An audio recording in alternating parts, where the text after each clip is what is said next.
Hey guys, welcome to our media workshop today. I want to say a big thank you to all of our Japanese churches that are joining. 日本の教会の皆さん、ようこそ。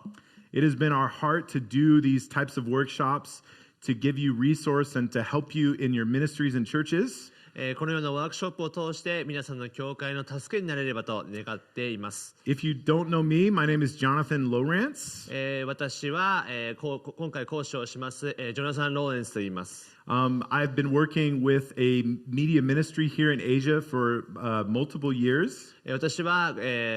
この AG でこのメディアミニストリーとして、またメディアミニスターとして、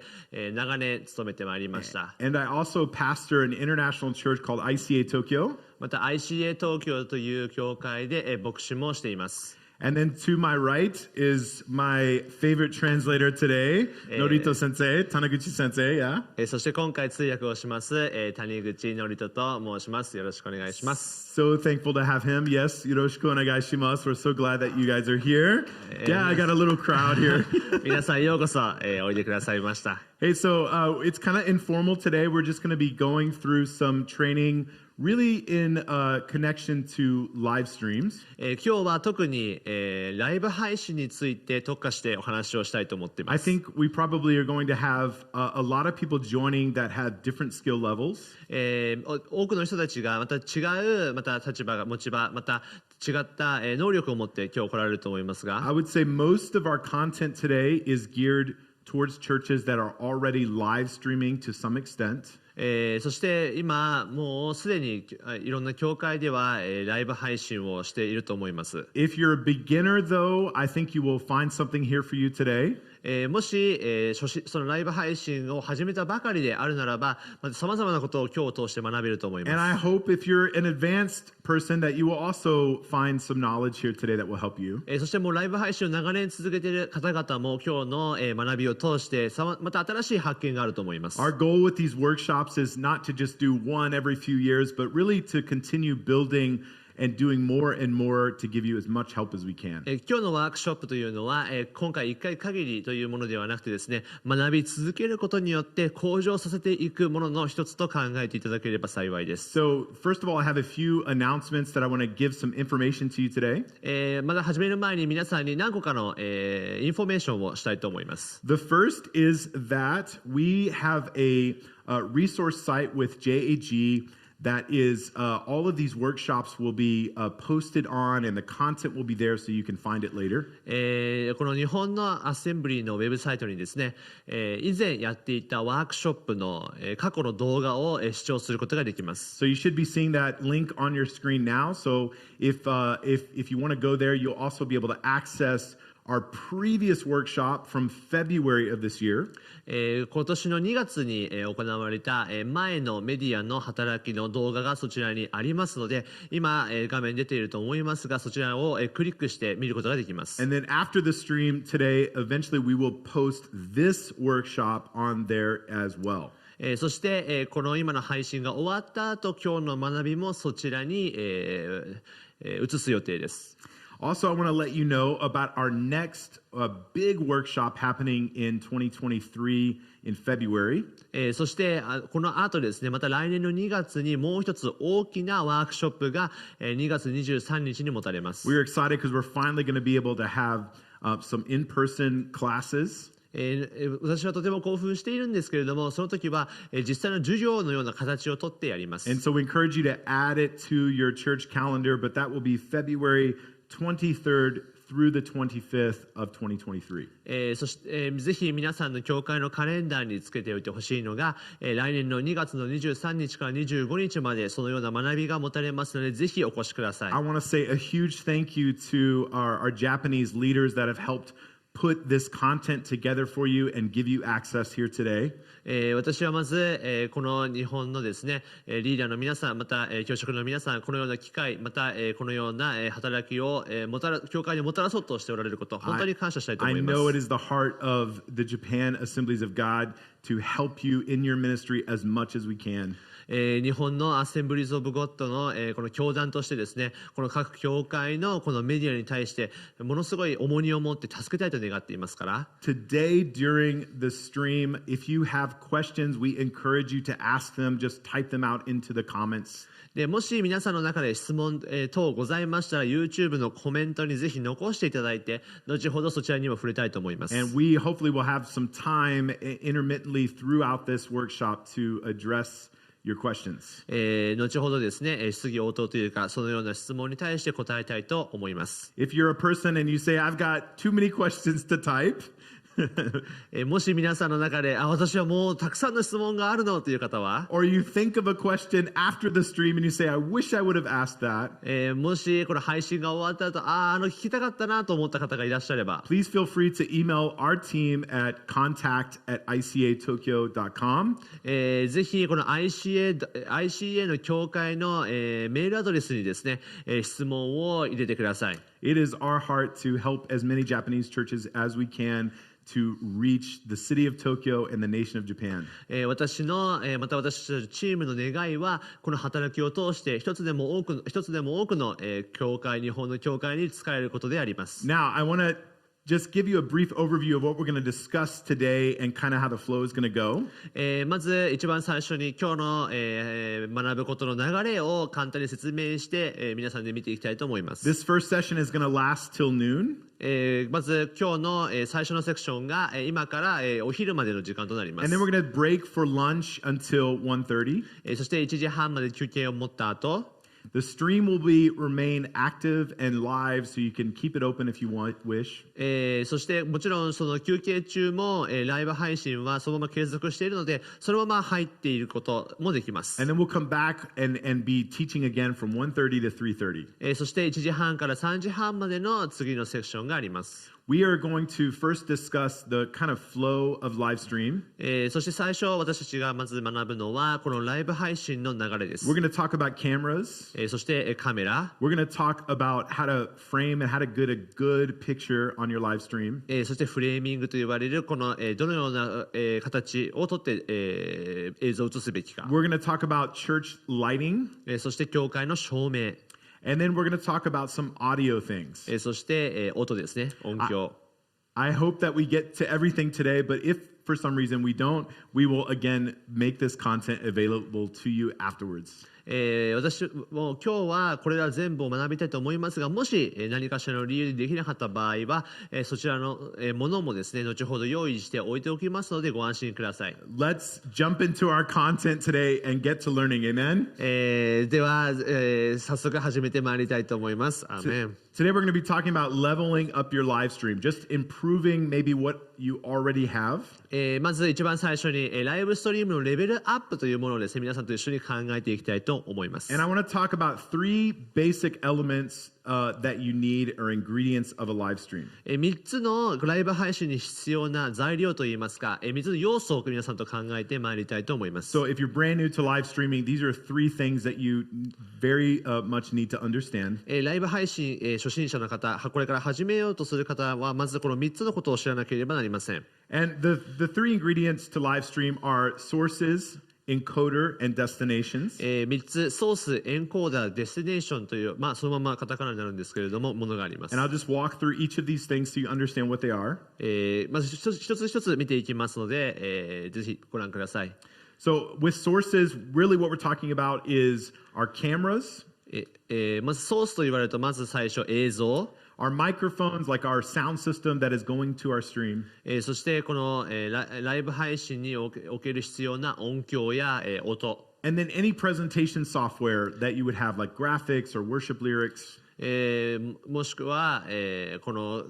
ワーシップ中に流れる歌詞であったり、また映像であったり。 So those are all sources. Those are the content or the blocks and building blocks of our stream. これらというのがこのライブ配信におけるこの礼拝における数々の要素についているものです。 Then let's talk about encoders. で次にエンコーダーですが、 And first we'll talk about 2 different types of encoders. The first is a hardware encoder. まず一つ目、ハードウェアエンコーダーというものを皆さんで見ていきたいと思います。 And what this does is it takes all of your information from your sources and it prepares it to be ready to be broadcast online. このエンコーダーというものが、これらすべてのソースを一つにまとめて、これらを配信するまで持っていくためのものであります。For example, if you have a signal, a video coming from a camera, a lot of times those are very large files and it takes a lot to process those files. 皆さんも分かるかもしれませんが、このカメラから映像だけを抜き取った場合、大変な大きな容量になりますが、その大きな容量のままをそのまま映すとなると大変な作業になります。And so what the encoder is going to do is to help compress that file to make it easier to make it a smaller file and easier to broadcast onto the internet. そしてエンコーダーが一体どういう役割をするかというと、そのような大きな容量のものを圧縮したり、また配信に適したサイズに落とすという作業をしてくれます。You can buy standalone hardware encoders. There are different brands that are available out there, but I'll talk about what we're using here today in just a minute. たくさんのエンコーダーの種類とまたいろんな価格のものがあるんですけれども、後ほどですね、私が使っているもの、おすすめのものも紹介したいと思います。And then we have software encoders. そしてもう一つ、次がソフトウェアエンコーダーというものがあります。And a software encoder, you probably heard of software like OBS. 皆さんもしかして聞いたことあるかもしれませんが、例えば OBS or vMix. vMix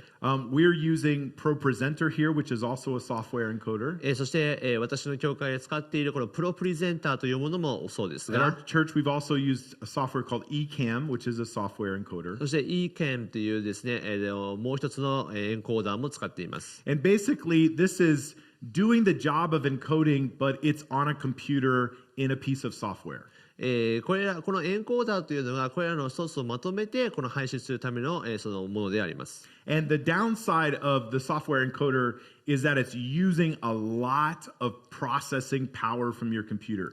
そしてこのエンコーダーというのがたくさんのこの、処理を行うわけですから、ものすごい負荷がかかるわけです。So if you're using a software encoder, generally it's good to have a computer that is only designated for software encoding. そして、ソフトウェアエンコーダーをする場合、そのパソコンでもちろんその処理をするわけですが、その場合そのパソコンはそのエンコーダーだけをする、他のことはしなくて、その配信をするためのものにするのが好ましいです。The nice thing about the hardware encoders is that they're not using all of your computer processing power, and so they usually work a lot more efficiently. そしてハードウェアエンコーダーのいいところですが、ハードウェアエンコーダーはパソコンとは違って、そのエンコーダーとしての機能しか持たないので、パソコンのソフトウェアを使うよりも、ハードウェアの方が、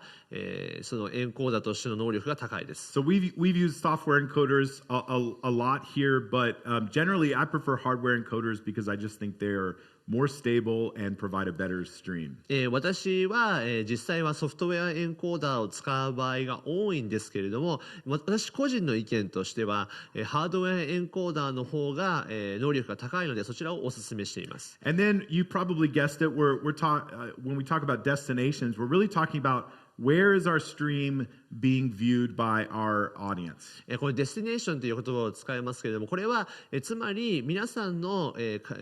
その説教やその礼拝を見る改宗の方々が、見るその SNS であったりとか、そういったそのプラットフォームのことを話しています。So I know many of you are using YouTube. That is one destination. 多くの人たちが今ですね YouTube で配信をしたりしていますけれども、この YouTube も、このデスティネーションの一つです。And then in the middle of that, we also have another important piece, which is our internet connection. そして皆さんのこのデスティネーションとエンコーダーの間には忘れてはいけないのがこのインターネットというものがありますよね。Now for live streams, we really suggest that you do a hardwired connection using an Ethernet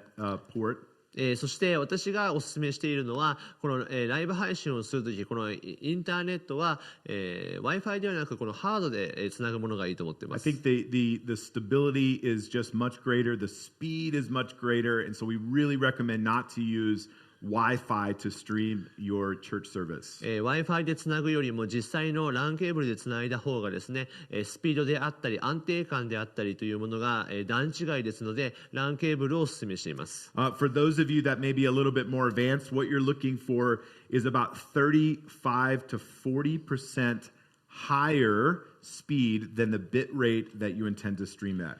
そして皆さんが予定するですね、ちょっと詳しい話をすると、このストリーミングする予定のビットレートよりもですね、30%、35% から 40% ほど高くするのがいいです。So, for instance, if you want to stream at, say, 3,000 kilobytes a second, you're going to need a 4,000 kilobyte a second connection. もし、毎秒3000キロバイトでストリーミングしたいなというふうに思った場合、少なくとも4000キロバイト以上が必要だという計算になります。Now, one thing to keep in mind is that this between your sources and your encoder, a lot of times you're running cable from a camera to the encoder. こちらソースからエンコーダーにつなぐ場合、もちろん皆さんも分かると思いますが、たくさんのコード、たくさんのものを使ってエンコーダーにつなぐじゃないですか。And we either use an HDMI connection or what's called SDI. この HDMI、この HDMI というものコードを使ったりしますが、And HDMI will work up to about 15 meters, but anything over that, you're probably going to need SDI. はい。で、HDMI は15メートル以下の場合、機能しますけれども、15メートル以上を必要になってきますと、SDI というものが必要になります。Now, one of the things that is so beneficial here in understanding these three ingredients is that each one of them obviously costs some money, and we've got a budget for these things. この3つのものはもちろん、お金がかかりますよね。And so a lot of times what happens is churches can end up spending a lot of money on these individual pieces of equipment. そして多くの教会がですね、これら3つのものを別々に揃えようとしてお金をかけてしまって難しくなっています。But what's really beneficial is that there are some pieces of equipment out there that actually operate as multiple pieces or ingredients of our live stream. しかし私は今日皆さんにご紹介したいのが、その機械の一つでですね、これら3つの分かれているものをこの1つもしくは2つでこれら3つの機能を果たすことができる機材もあるということです。An example is your phone. 例えば皆さんが持っている携帯ですが、right? Because it has a camera. まず携帯にはカメラがあって、it is able to encode that video and upload it to the internet. そしてこれにはエンコーダーというか、このカメラで撮った映像をこの、エンコーダーとしてまた好きな場所にアップロードすることができます。And it has its own internet connection, so it's like everything in one, right? そしてこの携帯はもちろんインターネットにつなぐことができますから必要なこれら3つの要素をただ一つでクリアしてますよね。A piece of equipment that we're even using for this stream today is a video switcher. 例えば今日私は、今日配信にビデオスイッチャーを使っていますけれども、And at first glance, what a switcher does is it gets all of your sources and allows you to take all of those sources into one place and then switch between them before you get to your encoder. 私が今例えば使っているスイッチャーですが、これら全てのソースを一つの場所にまとめて、でそれを出力する際にこの3つの選択肢を取ることができるというこ So と if で you す。 have two cameras, you can switch back and forth between each camera and have some different shots. 例えば、スイッチャーに2つのカメラをつなぐことができれば、その2つのカメラを切り替えることによって違うショット、違う映像を流すことができますし、 Today we have two cameras running into our switcher plus our audio signal plus our graphics. 今日例えばですよ、今私が、収録しているところでは2つのカメラを、使っていまして、また、音声を使ってまた、このスクリーンも、つなげています。 So not only is our switcher able to get all of those sources into one place, このスイッチャーはただソースを全てのところにまとめ上げるだけではなくて、 but this particular switcher also operates as a hardware encoder. そしてこのスイッチャーは同時にハードウェアエンコーダーとしての機能も持っているわけです。 So it's really cost efficient because it does two jobs for the price of one. そして、考えるならばこの一つのスイッチャーがあるおかげでこの2つの役割をただ一つで、こなしているわけですからとても、利益的というとても、利率がいいですね。And so that's really helpful because it takes the encoding processing load off of our computer and it just does a more efficient job of that. これは普通パソコン1台で賄うよりもですね、このスイッチャーをかませることによってさまざまな機能をよりよく提供することができるということになります。And so right now, if you were to look at a representation of our stream, we would have our sources, our switcher, and then it would go right to our destination. なので今私の教会ではこれらソースをスイッチャーに一つでまとめ上げ、このスイッチャーが直接デスティネーションへ行くことができるということです。Now, I would say I've visited a lot of churches in Japan and even churches outside of Japan, and I see some common problems. 私はたくさんの教会を回ってたくさんの教会のメディアを見てみましたけれども、一つの共通の問題があると思っています。And one of the problems I see is that when a need arises within your church, like something that you need to be on the stream, often we'll buy a piece of equipment or a piece of software to solve that need. この何かライブ配信をしたいと思った時にですね、これらのソースが足りない、これらの、ものが足りないと言って、それら一つ一つをこう買って用意しようとしているように見えます。So a lot of times you might go to your pastor and say, Pastor, we really need this because it solves this problem that we have.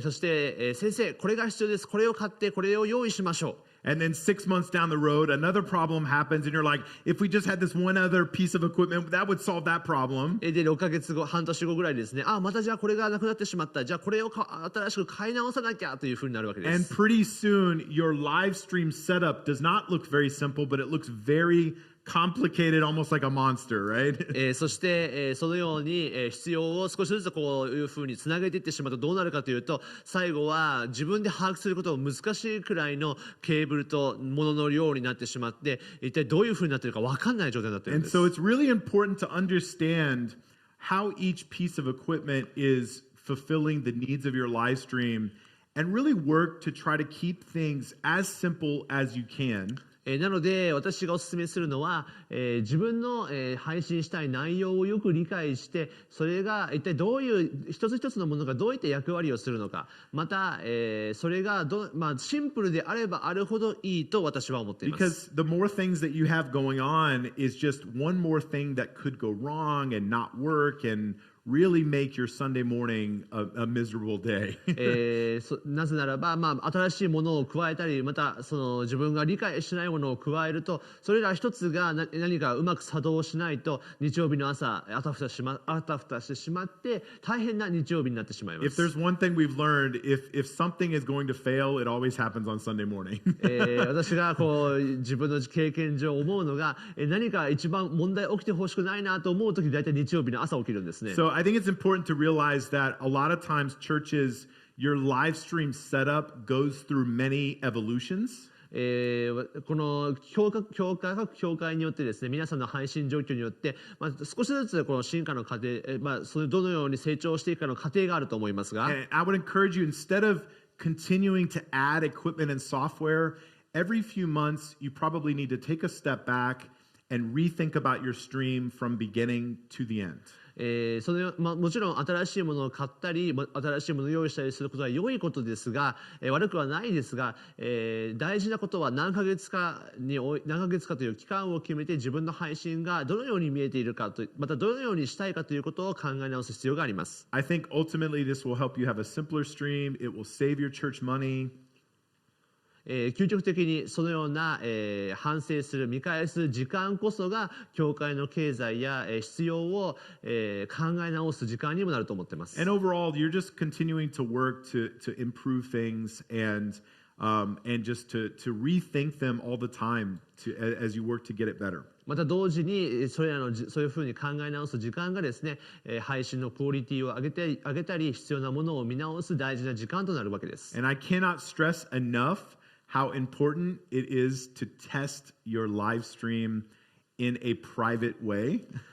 あとこれはもうたくさん言っていることなんですけれども、どれだけ言っても言い切れないというか、このですねプライベートモードでですね自分の配信を何度もやってこうテストするということが大事です。So depending on your church's setup and your destination, there are different ways that you can set up a private stream so that you can do a lot of testing.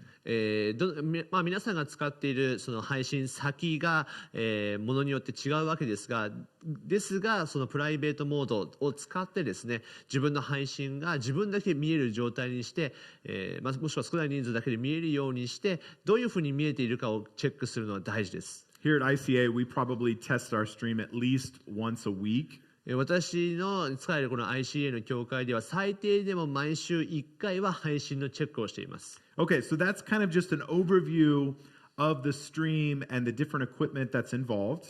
それが今日私が話すこのライブ配信の全体像の一部でありますが、So let's talk about cameras. では次にカメラについてのお話をしたいと思います。Now, hopefully, maybe some of you have already moved past the stage of streaming with your phone. 皆さんはもう多分この携帯を使ってライブ配信をするという状況からはもうレベルアップしていると思いますが、If you haven't, though, I want to talk a little bit about why investing in a more professional camera would be good for your ministry and church. でもし皆さんがまだというかこのようなプロフェッショナルなカメラを持っていないのであれば、それがなぜ必要かということをちょっとお話ししたいと思います。One of the differences that you see between a camera on your phone, for instance, and a camera like we're using on this stream today, 私が今使っている携帯のカメラと、例えば今配信で使っている、カメラの違いが一体何なのかちょっとお話したいと思います。is the dynamic range. それはまずダイナミックレンジが違います。And this is really just how well the camera maintains the quality of the brightest areas of our image and the darkest areas. この、ダイナミックレンジというのはカメラの画像の明るい部分と暗い部分の画質をどの程度維持できるかという意味になります。So, for instance, just on this picture alone, you can kind of see this is like an iPhone picture, and this is taken with a very expensive, nice cinema camera. こちらの画像が iPhone のカメラで撮ったもので、またこちらの奥の方の画像がプロのカメラが使った映像となります。And what you can see is that in the very brightest, where the sunlight, for instance, is hitting her hair, that it's kind of blown out. Like you can't quite see the details anymore. It's too bright for the camera to handle. 皆さんこちらぜひ見てください。太陽の光がですね、彼女のこの髪の毛に、金髪の髪に当たって、これがぼやけてしまって輪郭が薄くなっているのが見えると思います。Whereas over here, it's the same picture, and yet the detail is there. これは同じ絵ではありますが、しかし、ディテールが、つまり詳細に見えることがわかると思います。Same thing over here is we have a very shadowed area, and you really can't see much detail of the landscape. そして下の画像を見てください。下の画像では、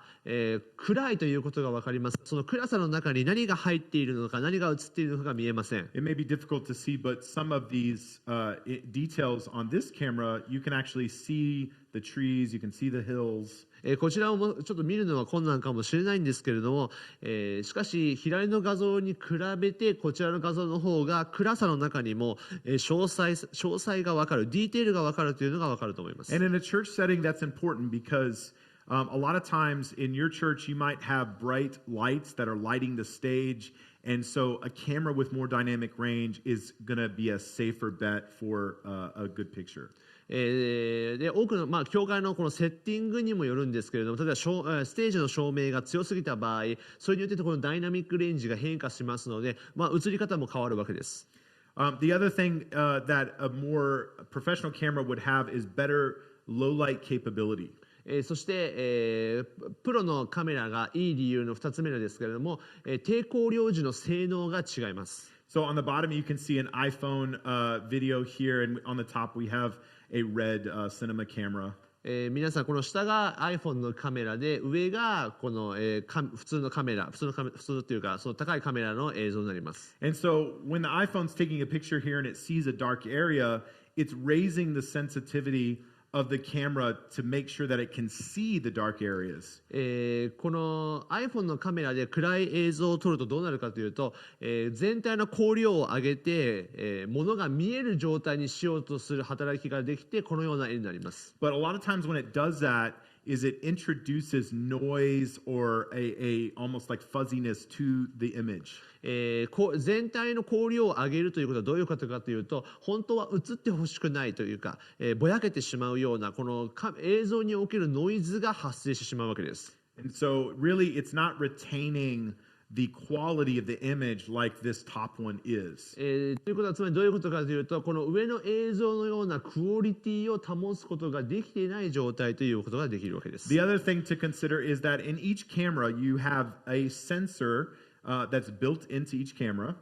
このもっと詳しく言うと、カメラ一つ一つにはそれら一つ一つにおけるセンサーが、搭載されていま And す。 the larger the sensor is, the better it's going to perform in low light. センサーが高ければ高いほど、光量が低くても、その性能を発揮することができます。So in your phone, you've got a very, very small sensor. 携帯のカメラは小さいセンサーが搭載されています。Most of the time in church live stream situations, you're seeing in this section here, we have a micro four thirds sensor. 多くの教会が使っている、必要している、必要なものがこのマイクロフォーターというのがあります。And that's actually the sensor size that's in the camera that we're using today in this stream. 今私がライブ配信しているこのカメラも搭載しているのがこのマイクロ、フォーターです。The other thing that you see in a more expensive camera is what's called depth of field. この、被写界の深度というのが、もう一つ違うところです。And the Japanese actually coined this term, but this bokeh that you see, which is this blurry background, この皆さん見えるでしょうか、上の映像では、この後ろの映像がボケていると思いますが、and in general, this is a very pleasing image to look at because when the background is blurred, it really tells the audience where you want them to look. このボケてるのが一瞬悪いことのように感じますけれども、実はこれはとてもいいことで、つまり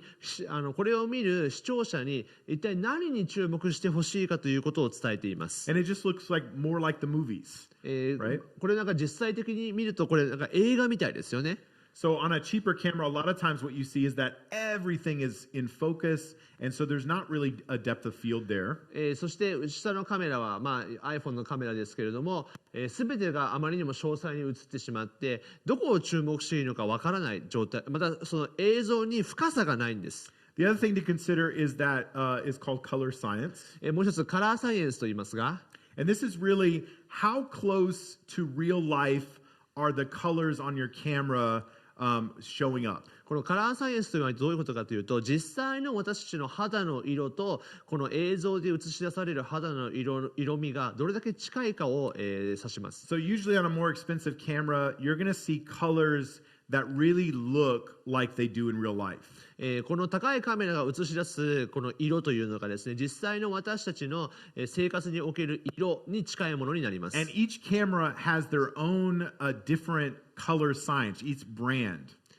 そして多くの、その全ての、カメラにですね、必要この搭載されているカラーサイエンスというのは違います。So a lot of times in streaming, we generally prefer cameras that are the same brand because they're going to see colors the same way. そして私がお勧めしているのは、もし、皆さんの、教会のカメラの同じブランドにするならば、そのブランドごとにカラーサイエンスが違いますので、同じブランドで揃えますとこの色味がですね似てるように作れます。 And often what you find is that some camera brands will work well together and then some really don't work well together. 例えばまたそのカメラ同じ一眼のカメラでもブランドの違いによって、このカメラはすごく色味がいいけれどもこのカメラはすごく良くないとか、この組み合わせが良くないなどともあります。 So let's just look at just a few examples of camera types. 今日これからカメラのタイプを皆さんと見ていきたいと思いますけど、 Now, a lot of times what we like to use is what's called a mirrorless camera or a DSLR camera. 多くの場合私たちがまず考えなきゃいけないこのミラーレスカメラか DSLR カメラかの、議論になりま And す。 this is an example of a mirrorless camera that is a great streaming camera. これはミラーレスカメラでこの、ライブ配信においてとてもお勧めしているカメラであります。 And the benefit of a camera like this is the lens is detachable, so you can get lots of different lenses for them. これのいいところがですね、このレンズが取り外し可能なので、さまざまなレンズを使って、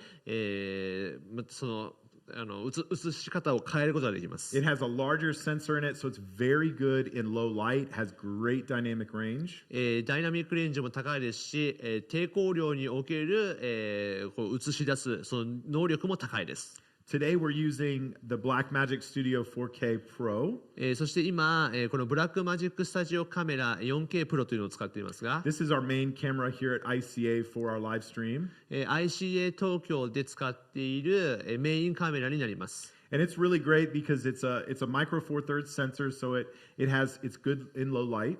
このさっき話をしたマイクロフォーターズのセンサーが入っていますので、低光量においてもよく見えます。The menus are really simple and easy to operate, and so it's a great camera, especially for staying in a stationary position in a live stream. またメニューもとても分かりやすく直感的に使うことができますので、非常にこの分かりやすく、ライブ配信をしたいというだけの理由であれば、これらがすごく使いやすいものとおすすめです。Now, I want to pause just for a second and tell you we're working to put together a resource guide for you and your church. So if you're looking to buy a camera or buy other equipment, we're going to be sharing with you a guide that has different price ranges of different equipment. 一旦停止してですね、皆さんともう一度考えていきたいんですけど、今皆さんの教会に何が必要なのか、また例えば、カメラが必要であれば今のようなカメラのおすすめをしましたけれども、実際の教会の規模、また映し方、さまざまなものを、見てからですね、こういったものを移行するのが良いかなと思っています。And that's something we're going to continue to update so you can refer back to, and we'll just keep refining it and making it better and better.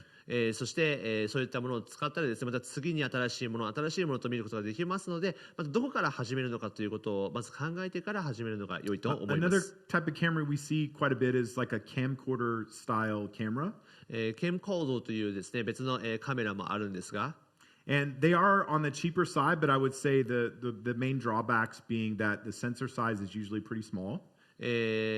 そのような、安いカメラっていうのが大体ですね、このさっき言ったセンサーが、低いものが多いですし、So it's not going to have as great of a low light capability. また低光量における、性能も良くないですし、It's going to have less depth of field, so it's not going to look quite as pleasing of a picture. また、被写体の深度がないので、どこに注目すればわからなくなってしまいます。Another kind of camera we see often in churches here in Japan is the PTZ optics cameras. 私はまた日本の教会でこの PTZ というですね、カメラもよく見ますけれども、I would say it's kind of funny because this camera often is kind of like the pastor's favorite camera. これ結構ですね、牧師先生方が結構好むカメラだと私は思ってます。 Because if you have a small team, you can control it remotely. なぜならばこれは、もしあんまりそれらをするチームがなければこれをリモートで自分で操作することができますの The で、 camera and the lens are all in one unit, so it seems very, very convenient. すべての必要が、すべてのものがそこに入っているので、とても簡単にまた分かりやすく使うことができます。 And I think there's situations where these can be useful, but I will say that there are some big drawbacks for these cameras. とても使いやすく、一つで、ほぼすべてが完結できるんですけれども、またそれを買うという前にちょっと考えなきゃいけないこともたくさんあります。One is that almost always they have very small sensors that are not great in low light. 先ほども言いました、このセンサーが弱く、また低光量における性能が弱いです。Another thing is if you wanted to take this camera and go shoot a testimony video with someone in your church, you could not do that. もし皆さんの、教会の中である方の証の映像を撮りたいというのであれば、こういったカメラも使うことができると思います。 And so often the price and kind of the versatility of it are not really as good of a value, I think. この映し出す規模といってどういったものを出したいかによってこのそのお金とその規模、お金とその性能というものをもちろん相談しなければなりません。 Okay, let's talk about some camera settings and just some good things for setting your camera up for live stream. では次カメラの設定についてちょっとお話したいと思います。The first off is that we never use anything but manual mode on cameras when we're live streaming. 私は、実際にカメラをライブ配信するときにこのマニュアルモード以外ではあまり使えません。In other words, we don't want our camera to be changing its settings in the middle of a church service or a live stream. これはどういう意味かというとですね、このライブ配信中にこうカメラの設定が切り替わったり入れ替わったりすることを、嫌っています。So really what you want to do is just test everything beforehand, find your settings, and then you just want to leave it there so that nothing is changing at any point. これは一体どういう意味かというとですね、皆さんのライブ配信における一番良い設定というものをぜひ探していただいて、それを使い続けるということをしてほしいんです。Now I want to talk about a few different camera settings. The first is called frame rate. まずは一つ目のカメラ設定の大事なところですが、フレームレートというのがあります。And this is just how many images per second are being captured by your camera. このフレームレートというのはですね、この1秒間の中に映し出される映像の量になります。And this is measured in a number. So often for live streaming, what we will see is either 24 frames per second or 30 frames per second. これが大体この単位で表されるわけですが、よくライブ配信におけるフレームレートは24から 30fps になります。Now sometimes you will see a slightly different number depending on the camera,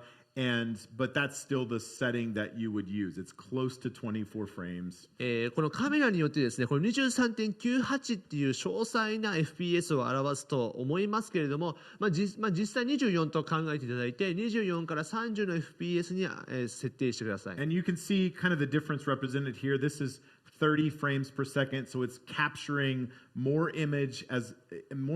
of the car as it passes through. この FPS というのがですね、これ1秒間に映し出す映像の量ですから、こちら30の場合、たくさんの車の絵を捉えていることになります。And then you can kind of see we've got 10 frames per second and then 1 frame per second. そして10ですと、これくらいのカメラの絵を撮って、1fps ですと1秒間にこれくらいの絵しか撮れない。So again, for churches, most of the time you're going to be using either 24 frames per second or 30 frames per second. 教会で私が考える必要な FPS は24から30と考えています。And I would say that 24 frames per second is a slightly more cinematic look, while 30 frames per second is a little bit more like television. 24と30を比べますと24がこのシネマティックというか、ちょっとゆったりとした、感じの見た目になりまして、また 30fps がどういった見た目になるかというとテレビのような、見た目になります。And I think both look great. I think some of it is just subjective, like depending on just how do you want your live stream to look and what style are you going after. この24か30かの議論はたくさんあると思うんですけれども、こちらはぜひ試していただいてですね、皆さんが、好むセッティングを探していただければと思います。Now, I'm going to look briefly at what we call the exposure triangle. 私はまたこのエクスポージャートライアングルという言葉を使っていますけれども、この、意味は露出の三角形ですね。And I encourage you to go back and watch the workshop from February if you want to know more about this, because we went very in depth on each one of these things that we're going to talk about. この露出の三角形というものの詳しい情報を知りたい場合ですね、ぜひ2月の、やった、こちらの、ワークショップを見ていただいて、そちらに詳しいことを話しております。But besides frame rate, there are 3 main settings on your camera that you really want to understand and to pay attention to. このフレームレートのまず話をする前にですね、実はこの3つのことをよく理解していないと、このフレームレートの話にたどり着きません。We have aperture, まず絞り、shutter シ speed, ャッタースピード、 and ISO. そして ISO になります。Sometimes ISO can be called gain. ISO、例えば原因という言葉にもなりますけれども、And I want to talk about each one of these and just briefly and talk about what they are affecting. そしてこれらがどういった働きをするかちょっと、簡単に説明します。So remember we talked about the sensor before, right? 先ほどセンサーの話をしましたね。So ISO is helping to control the sensitivity or the gain of that sensor. このセンサー、この ISO というのがこの周りの周りというかその光を調整する働きがあります。And it will be represented in a number. Oftentimes it will start at 100 and then go up even into the thousands. この ISO というのはカメラの右、右というかカメラに映し出されてこれ100とかで映し出されている文字であって、これが1000にもなる数字でありますけれども、 And the lower that number usually is the greatest quality. そして、覚えてほしいのが ISO の値が低ければ低いほど写真としてのクオリティは高いです。 The higher the number, you start to see the quality of the image degrade. そして ISO の、数字が高ければ高いほど、写真のクオリティは低くなります。 And usually why you're changing that is because you need more light into the camera, and so you're trying to raise the sensitivity. この ISO をなぜじゃあ上げるかというとですね、このカメラにもっと光を入れてですね、この、映し出される映像また写真を、この分かりやすくするためのものです。 So here's an image, a comparison between two different ISO settings on the same camera. 同じカメラで別々の ISO のセッティングをしたこの写真の比較となります。 And so at ISO 100, what you see is that the picture is very clear, the quality is very, very good. この ISO100 で撮った写真皆さん見ていただきますと、クオリティが高くてですね、一体何が映し出されていることが詳細に分かることができます。 And on this camera, the highest ISO setting is over 25,000 here. これは25,000以上の ISO とセッティングをして設定をしているこのカメラですけれども、 And what you may not be able to see here, but right in the image, you can see just a lot of grain and a lot of just poor quality in the image. この、比較をしてみますと、この右の写真の方が、ISO 高い写真の方が、何か、グレーのようなこの色が入っていて、写真としてのクオリティが低いことがわかると思います。 And so if in your church, live stream setting, if you're finding that your ISO is having to be turned up way, way high, then probably you've got a light issue. You probably need to get more lights into the room. もし皆さんの、カメラ使っているカメラに ISO をたくさん入れないと大変だっていうのがあるんだとしたら、そもそものこの照明としての、部屋の中の光量が低い可能性が高いです。 Our goal really is to get that ISO lower so that our quality of our image goes up, right? 私たちのゴールはこの ISO を低くしてこの写真のクオリティを上げることになります。 And I would say each camera has its own kind of ceiling or its own limitations to how high that ISO can go. そして、カメラ一つ一つにはですね、その設定がありまして、ISO がどれぐらい高くまでいけるかというセッティングは違います。 All right, let's talk about shutter speed. では次はシャッタースピードです。 And shutter speed is simply the amount of seconds that the camera spends capturing an individual image. カメラが1枚の画像を撮影するのにかかる秒数のことを指します。 So I want you to imagine just if I were taking a picture here and this is my hands are a shutter, it's how long am I taking this picture? How long is this shutter staying open?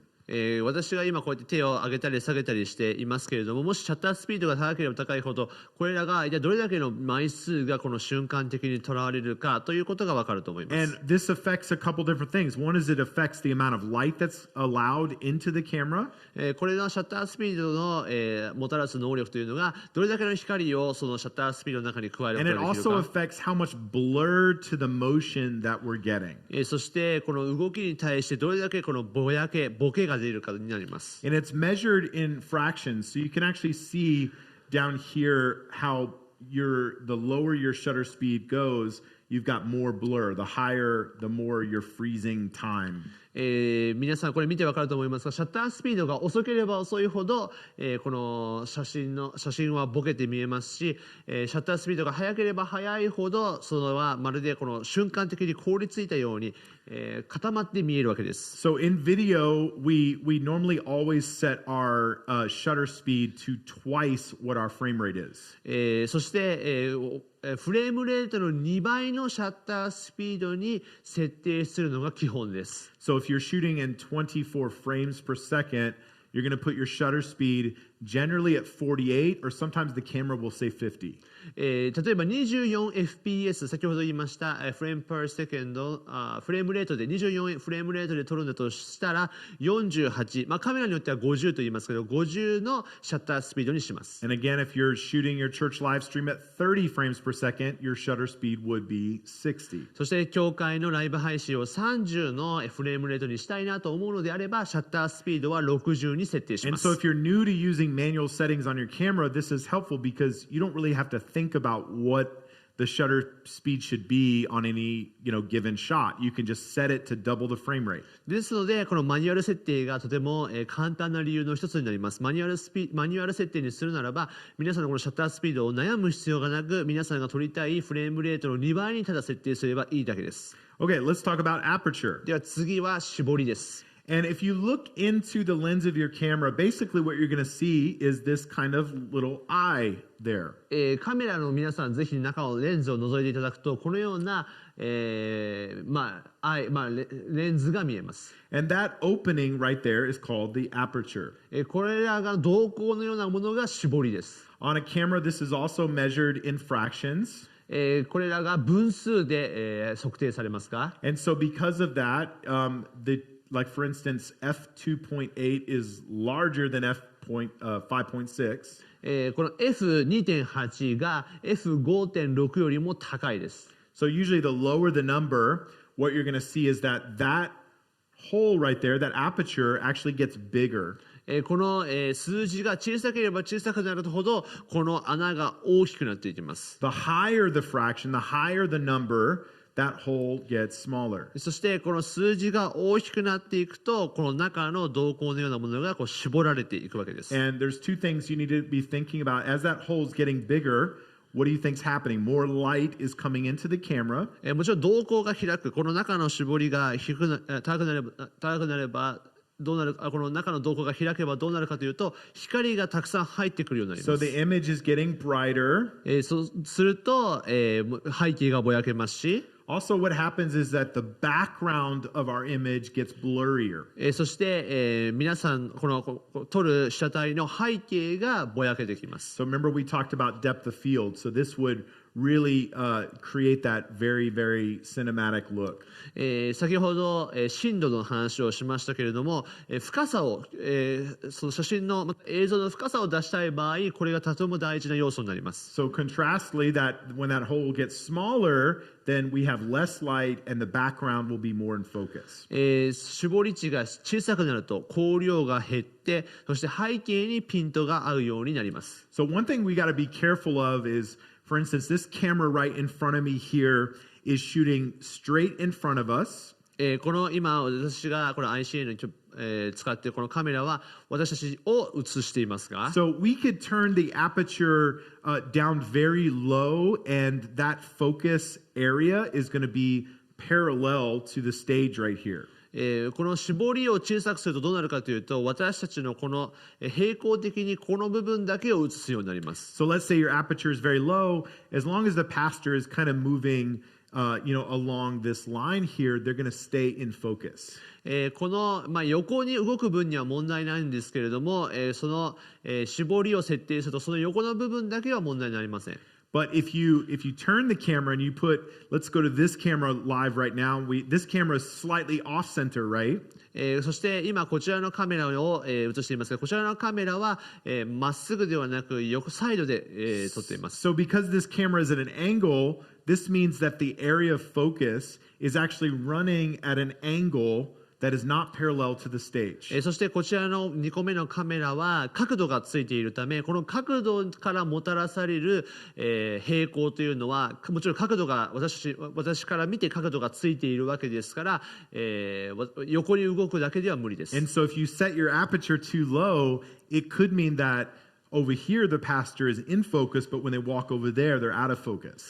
私が今ここに映っている場合はこの、絞りを小さくすると映っていますけれども、横に動いてしまうと角度がついているため、私はそこから離れてしまうのでぼやけてしまいます。So those are just some things to keep in mind here about these different settings and what you should do for a live stream. これらの要素を踏まえることによって、このライブ配信における大事なことというのを学ぶことができます。Now, maybe we'll take just a second here and let's see if there are any questions. Again, I encourage you to just be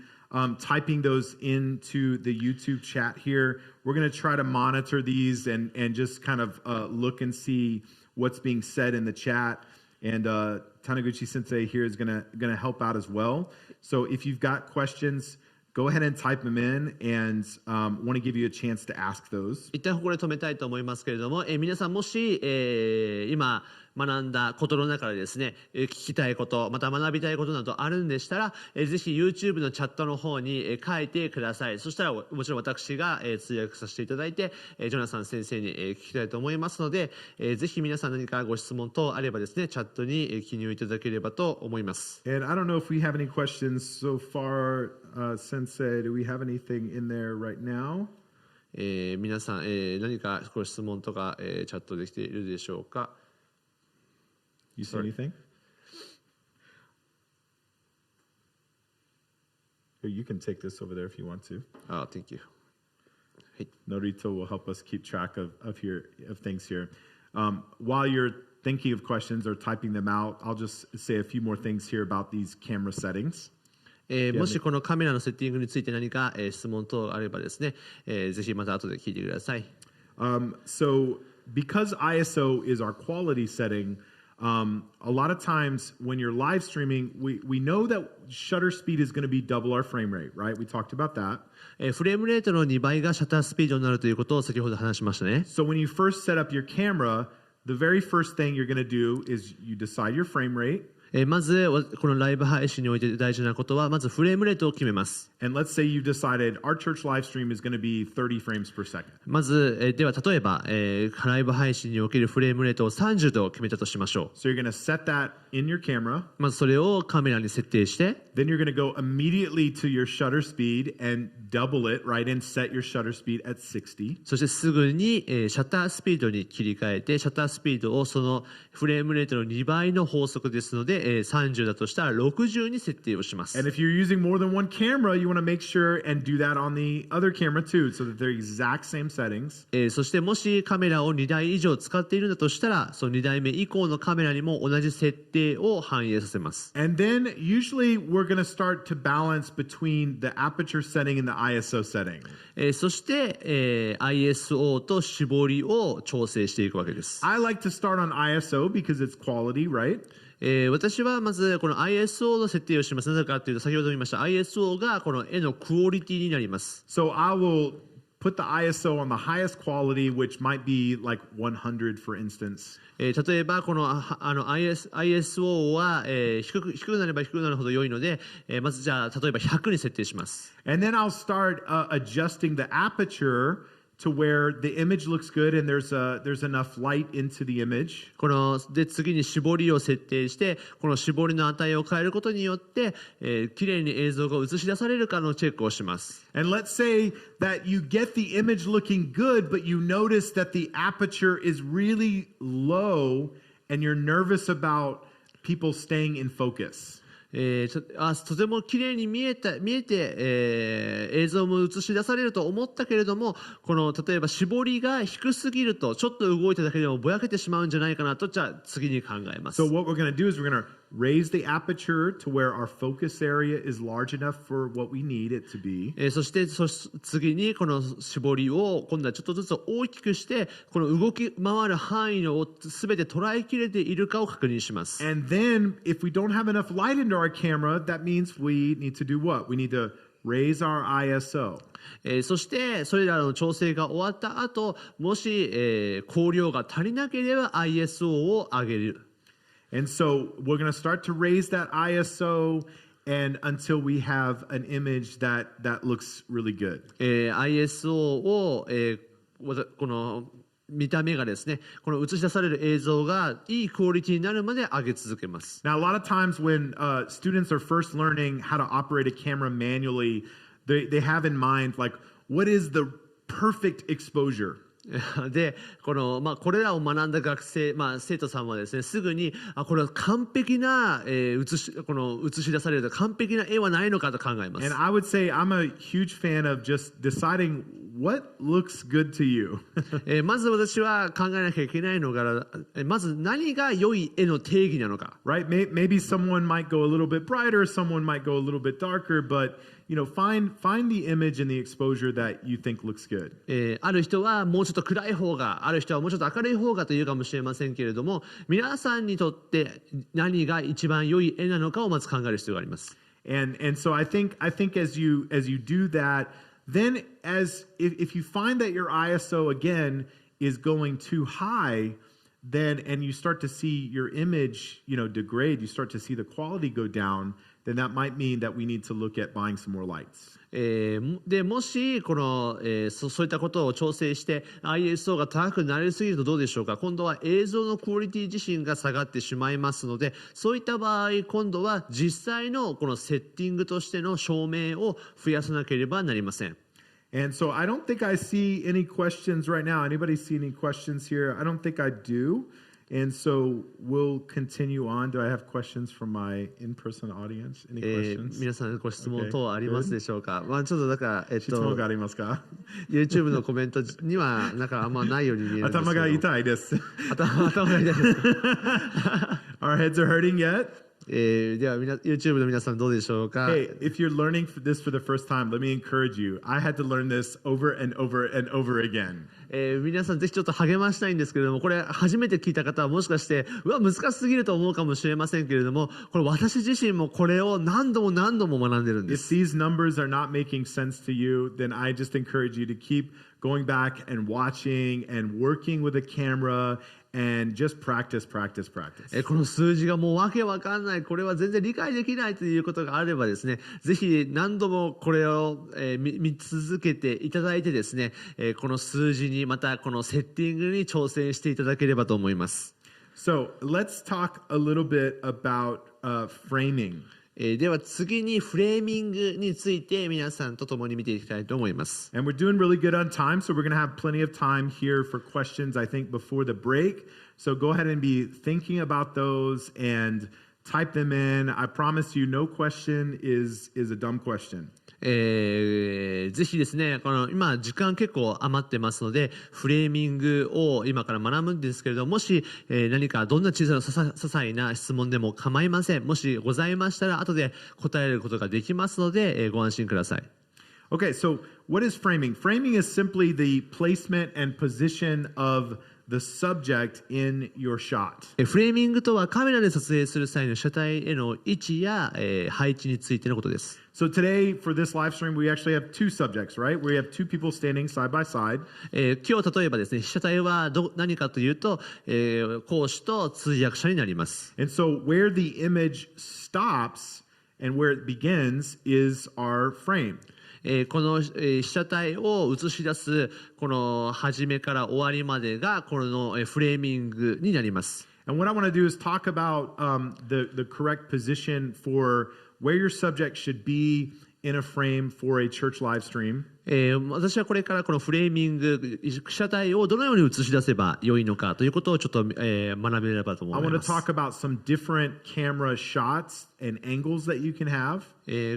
このカメラの映し方、またどのような角度で映すと良いかということも見たいと思いま And we す。just want to talk about some best practices. What are the best things that we can do to help our church live stream be good but also not be distracting? このフレーミングを通してですね、この教会のベストな映し方、もしくはこの不快に思われないような映し方をちょっと見ていければなと思います。And I just pulled some screenshots here from a church called Life Church back in the US. このライフチャーチというですね、このアメリカの教会の、ライブ配信をテキストにちょっと見ていきたいと思いますが、And they have an amazing production. They've been live streaming for many years and probably one of the churches that was first doing it. この教会はですね、アメリカの教会の中でもこのライブ配信をいち早く手掛けた教会であります。And so I just want to show you a couple examples of shots that we want to achieve on our live stream. この一つ一つのショットを通してですね、どのような、映し方がどのようなイメージを与えるかということを話したいと思います。And the first is this, what we would call a medium shot or a mid shot. この一つ目がミディアムショットというものです。And this is usually from kind of the navel to right to the top of the head. これがおへそのあたりからお腹のあたりからこの頭の部分までを映す映像となります。And I would tell you that if your church does not have this shot, this is the most important shot of your church live stream. もし教会でこのショットがなければぜひお勧めしたいのがこれが一つ教会のライブ配信において大事なショットになります。One of the goals I will tell you as a pastor is I want people watching our stream to feel like that I am talking to them. このショットの意味というのがですね、この牧師の語るこの説教がですね、ただそれは空虚に喋っているのではなくて、あなたに個人的に話しているという印象を与えるためのものです。Our goal is to really help them feel like we're right in the same room together. これは視聴者が実際に自分たちもその場所にいて、そこに参加しているという気持ちを与えます。So if you look, right, let's look at this wide shot here. On the wide shot, it's a good shot because it gives context, right? このワイドショット、このフルショットは、いいのが、この背景、一体どういうところで喋っているかという情報を与えます。And our team here, they're going to be adjusting things as we go here just so we can demonstrate for you. 今、ジャシーさんも、調整してくれてますけれども、私たちが一体どういうふうに見えているかを、見せてくれます。And so this is a useful shot, but the problem with it is that it's harder to see my eyes, it's harder to see my facial expressions. このフルショットの問題がですね、私の目が見えず、また私が一体どんな表情でそれらを言っているのかがぼやけてしまうということです。If you and I were in a conversation, we would never stand this far apart. 例えばです、私が皆さんと個人的に話をしていたら、これだけ距離話して話すことってないじゃないですか。And so it doesn't feel very intimate, it doesn't feel very personal. これらは、個人的に話しているようには感じません。And so that's a drawback to that shot. So this is why we really like the medium shot. ですからこれはちょっと とても離れたショットでありますから、このミディアムショットが必要な理由となります。Now today we have two people being shot at the same time, so we have both of us in the frame. 今日は2人で話していますから、2人がこの一つの、絵に映っているわけですけれども。But if there were just one of us, we would really want to try to get a shot like this, right?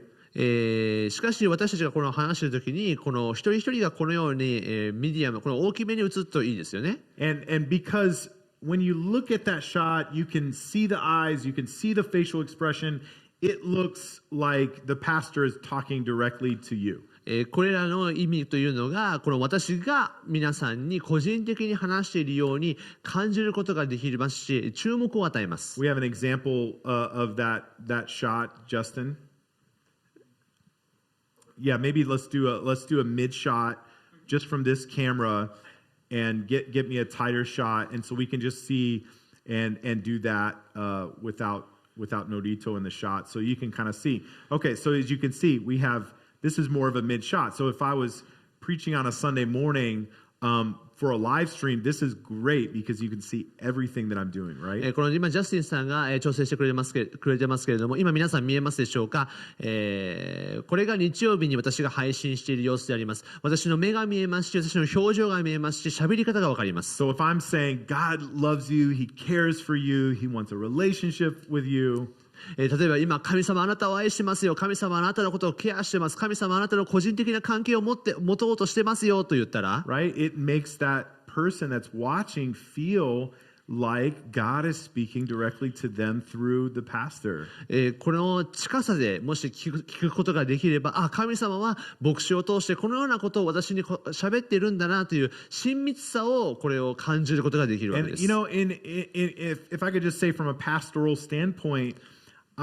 my goal here for our live stream is I want people that are watching online to feel like they're participating in what God is doing.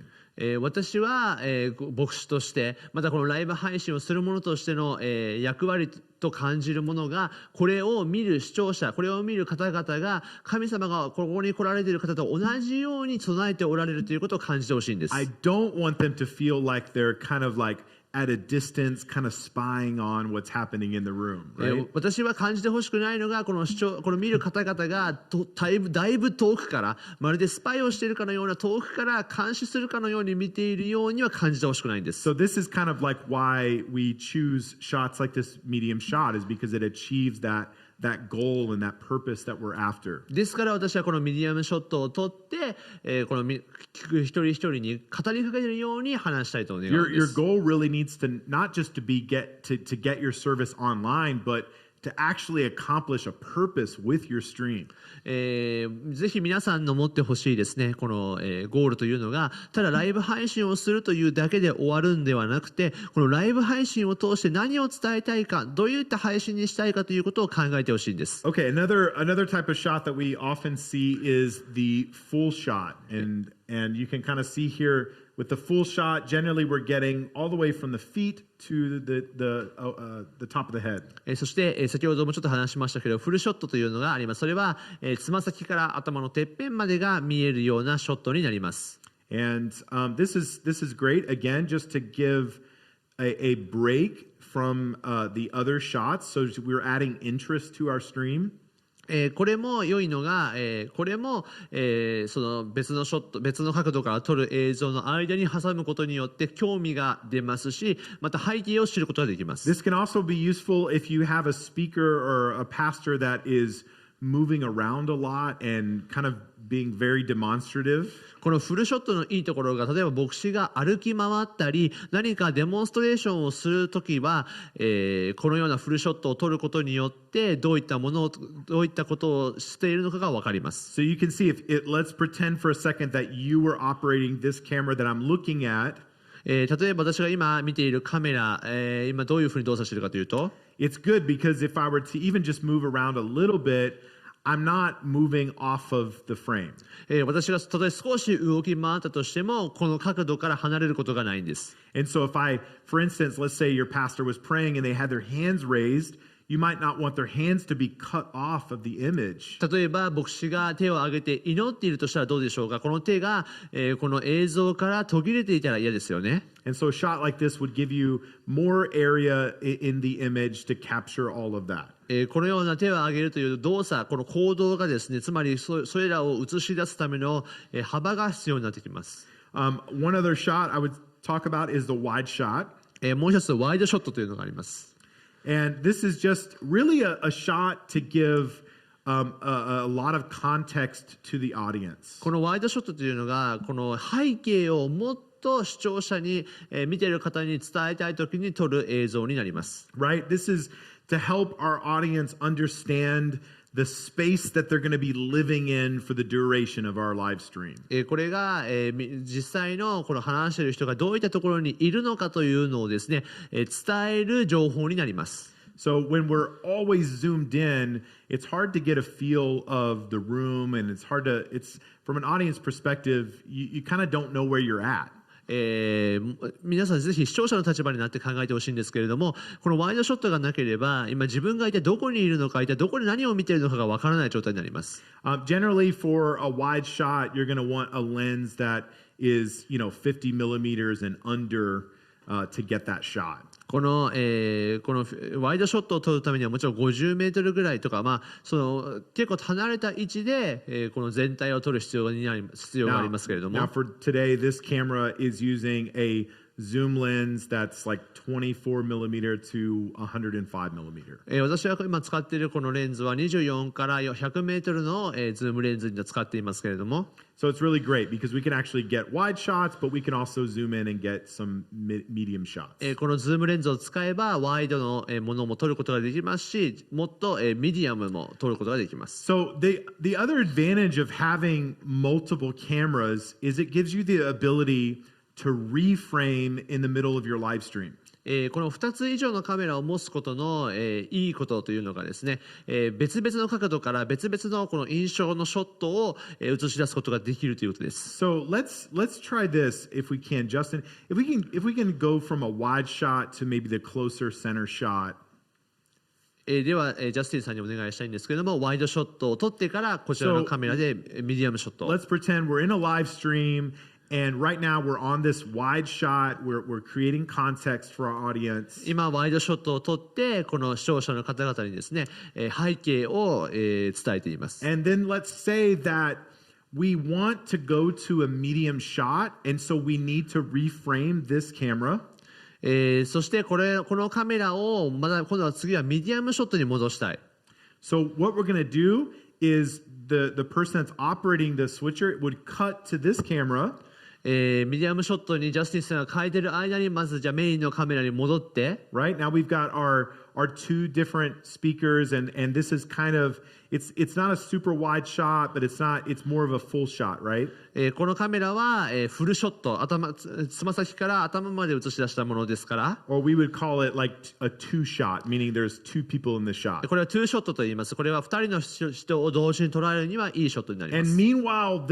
while this camera is live, the other camera operator is reframing to get us the mid shot, right? And now we're back. そしてスイッチャーでこのカメラに変えているとき、その間、このもう一人がこのカメラの絞りというかそのフォーカスを変えて、でまた焦点を変えてこのカメラに戻ってくる頃にはミディアムショットになるわけで Right? す。 So the advantage of having multiple cameras is that we can reframe during the live stream without showing our audience that we're reframing in the middle of the stream. 2つ以上のカメラを使うことの良い点が、1人が、絞りを、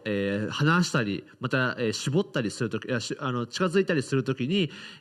それらを実際にしながらライブ配信をしなくてスイッチャーでもう一個のカメラを使っている間に、それらを設定をすることができるという点です。And meanwhile, our switcher is operating to allow us to do this, to go back and forth between the two cameras. でスイッチャーがあるおかげでですね、この一つのカメラまたもう一つのカメラというふうに、設定を変えることができます。 If we could just do one more thing, Justin, just show us, because what happens sometimes is when you have one camera and you want to reframe, is we'll often see churches reframing on one camera in the middle of the live stream. では今ジャスティンさんにですね一つのカメラで、リフレーミング、フレーミングを、変えてみるとどうなるでしょうか。 And so go ahead and just do some reframing, Justin. And as you can see, often what happens is it doesn't look super smooth and it's kind of distracting. 視聴者の皆さんぜひ見てください。これどうでしょうか。結構気になりますよね。And so this is okay in the beginning while you have just one camera and you're trying to も work ちろん things 最 out. 初1個のカメラでやるしかない場合はこれは仕方がないのかもしれませんが、I would say one thing that we've done in our stream is if we had just one camera is we could cut away to a graphic, and then we could reframe and come back to the camera. もし私が、前一つのカメラだった時にどうしたかというと、その映像を途中で流して、その映像を流している間にフレームをまた先ほど言ったようにその、フォーカスを変えるということをしてました。 So you can see if we wanted to reframe this camera, we could cut to a graphic right now.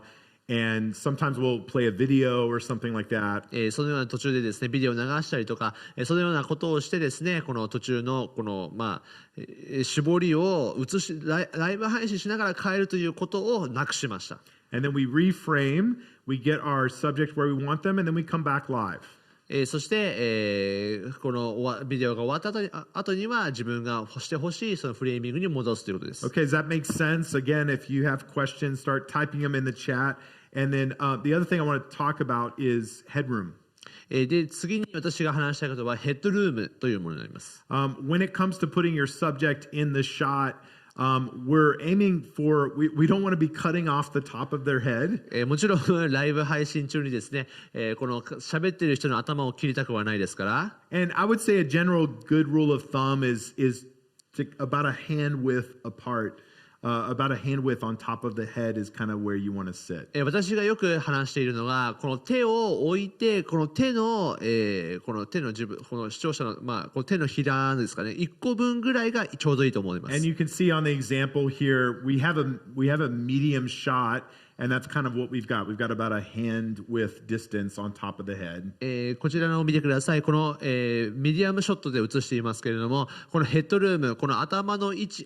この空いてる位置がですね、手1個分になるということが見えると思います。 Now, on a full shot or a wide shot, you're probably going to have even more headroom. もちろんワイドショットや、フルショットの場合はもっと、頭のスペースがあると思いますが、 I would say, just as a practical example here is,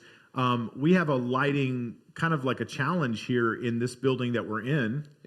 今私が使っているこの ICA の教会のこのライティングがちょっと、チャレンジングなんですけども。We'll talk about this a little bit more in the lighting section, but we have a low ceiling and we have fluorescent lights that are overhead. 今目の上にですね照明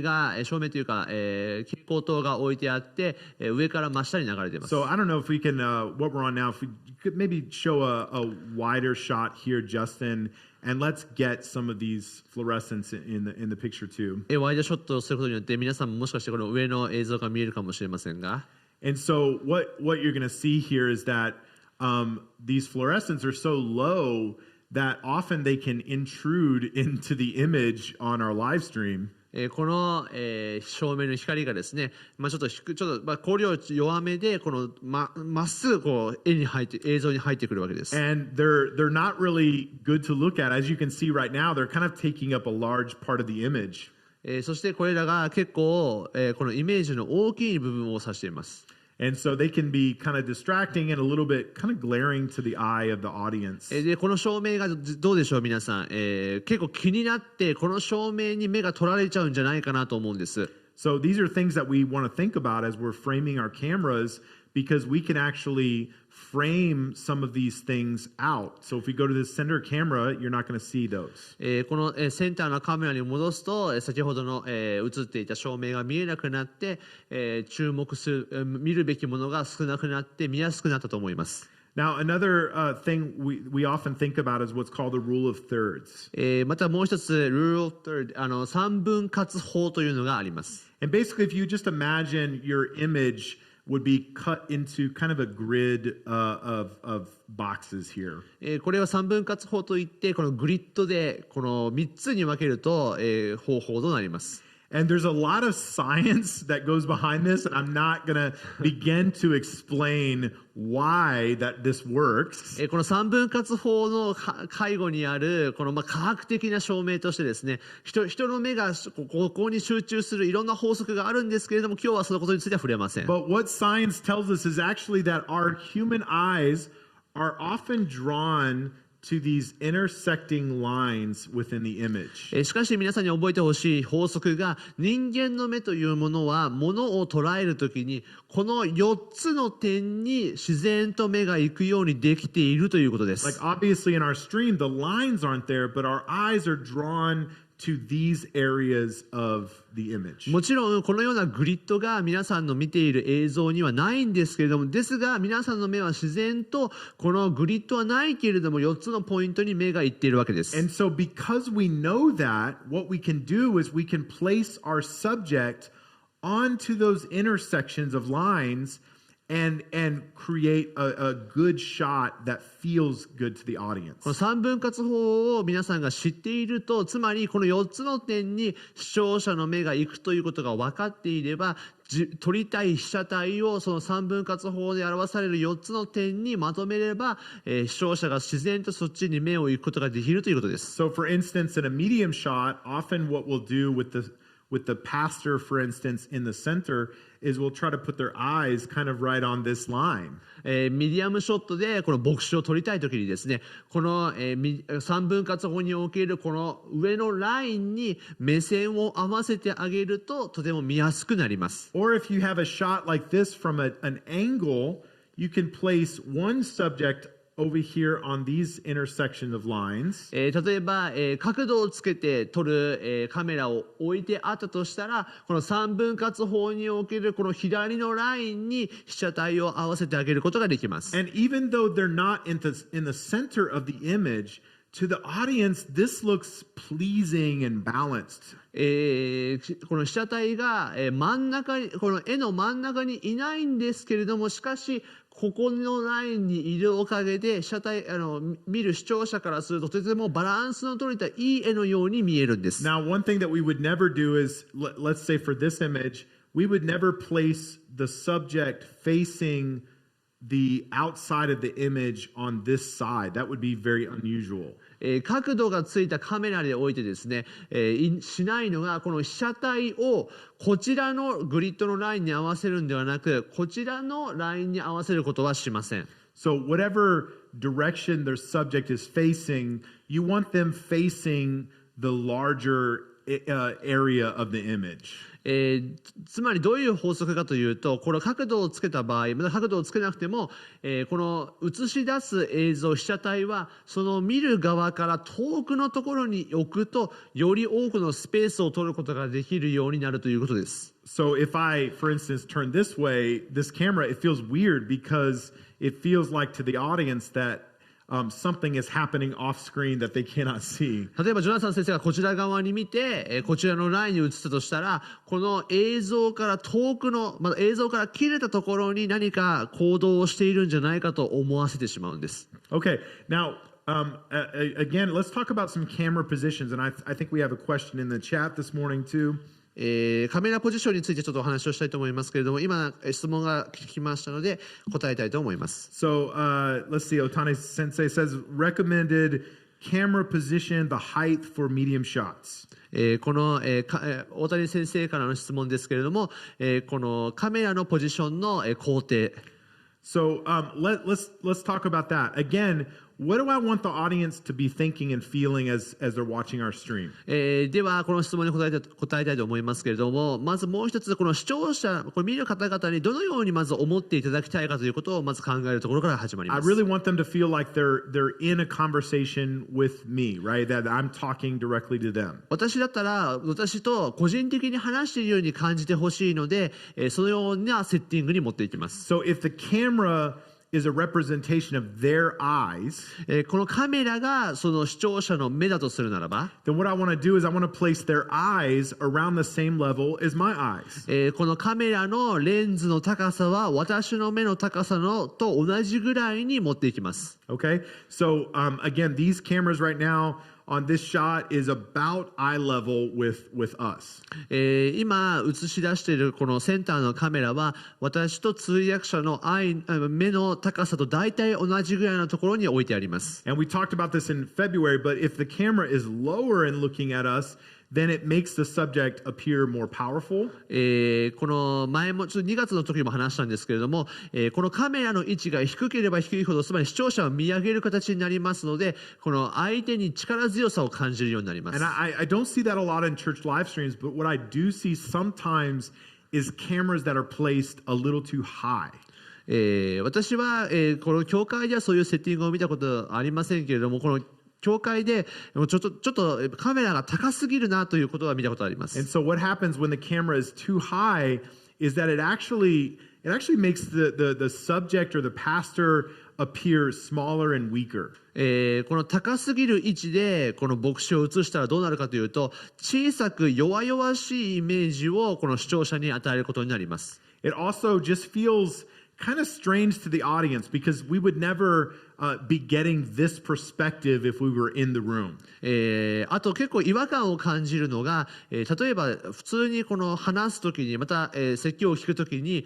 この高い位置からこうですね、このそれを聞くということってあんまりないじゃないですか。 So in your church facility, you may have some challenges about where you can place cameras. I know we do here in this building. もちろん皆さんの各教会の、設定またその場所によってカメラの位置ってとても大変だと思います。私の、いるこの ICA の教会も、迷っています。 One of the issues is that when we have let's go to this camera. When we have this camera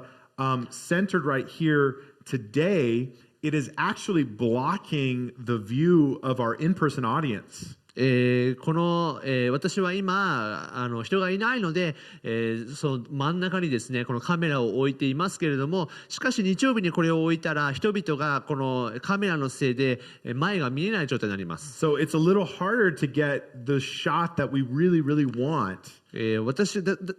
ですので本当に欲しい絵というものを日曜日に完璧に撮るというのは難しいんです。 We could mount the camera on the ceiling, but then we would have a little bit of that scenario where the camera is a little too high and it looks kind of strange. ですのでちょっとカメラが高いところに置いて、ちょっと見方が変に映ってしまうというのも理解できます。 So we've kind of actually we've solved it a little bit by just even changing. It used to be that the translator would actually stand over here here, and now we've actually swapped places. 本当はこの通訳者はこっちに移る予定だったんですけれども、ちょっと今日はこう入れ替えてというのもありました。Because most of the time at ICA, our live stream camera is kind of more to this direction, so it puts me a little bit more towards the center of that camera. この ICA の教会では、この私はよくここに立つんですけれども、これは、こちらの側の2つ目のカメラから私はよく見えるように、よく映るようにというふうに設定になっております。Now, like this eye level kind of idea, when should you and can you break that idea? Can you break that rule? この目線の大体自分と同じ目線の位置でカメラを置くというのが基本的な原則になりますけれども、じゃあいつこの原則を破っていいでしょうか。 I would say the best example of when you might change that idea is if you have cameras capturing instrumentalists or people back in here on your worship team. それは例えば私が考えるのは、後ろの例えばですよ、演奏をしていたりワーシップチームを映し出す時とかはそれらを変えてもいいと思い So ま you す。 could maybe stick a GoPro camera or another smaller camera capturing the drums, and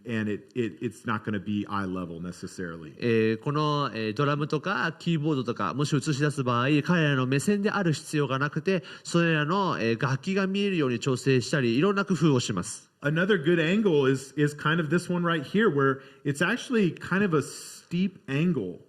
この3分割法のいいと思いますけれども、これも結構、とてもいい角度になっています。 This is especially good for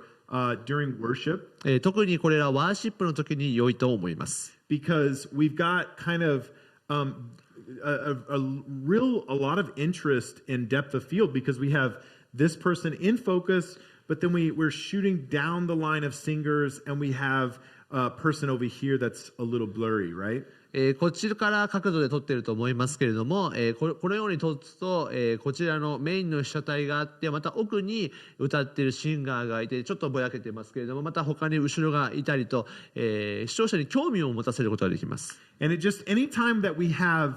things that are in the foreground of the image and also things that are in the background of the image, even if they're blurry, what it does is it creates interest for the audience. もちろんこれらはぼやけててもいいんです。なぜならばこのぼやけていると、被写体にまず皆さんもちろん目がいってほしいですけれども、次に後ろのぼやけている映像も一体何があるのかなというふうに視聴者に興味を持たせることができます。 It's a little bit of a challenge here for us, and we're kind of in the middle of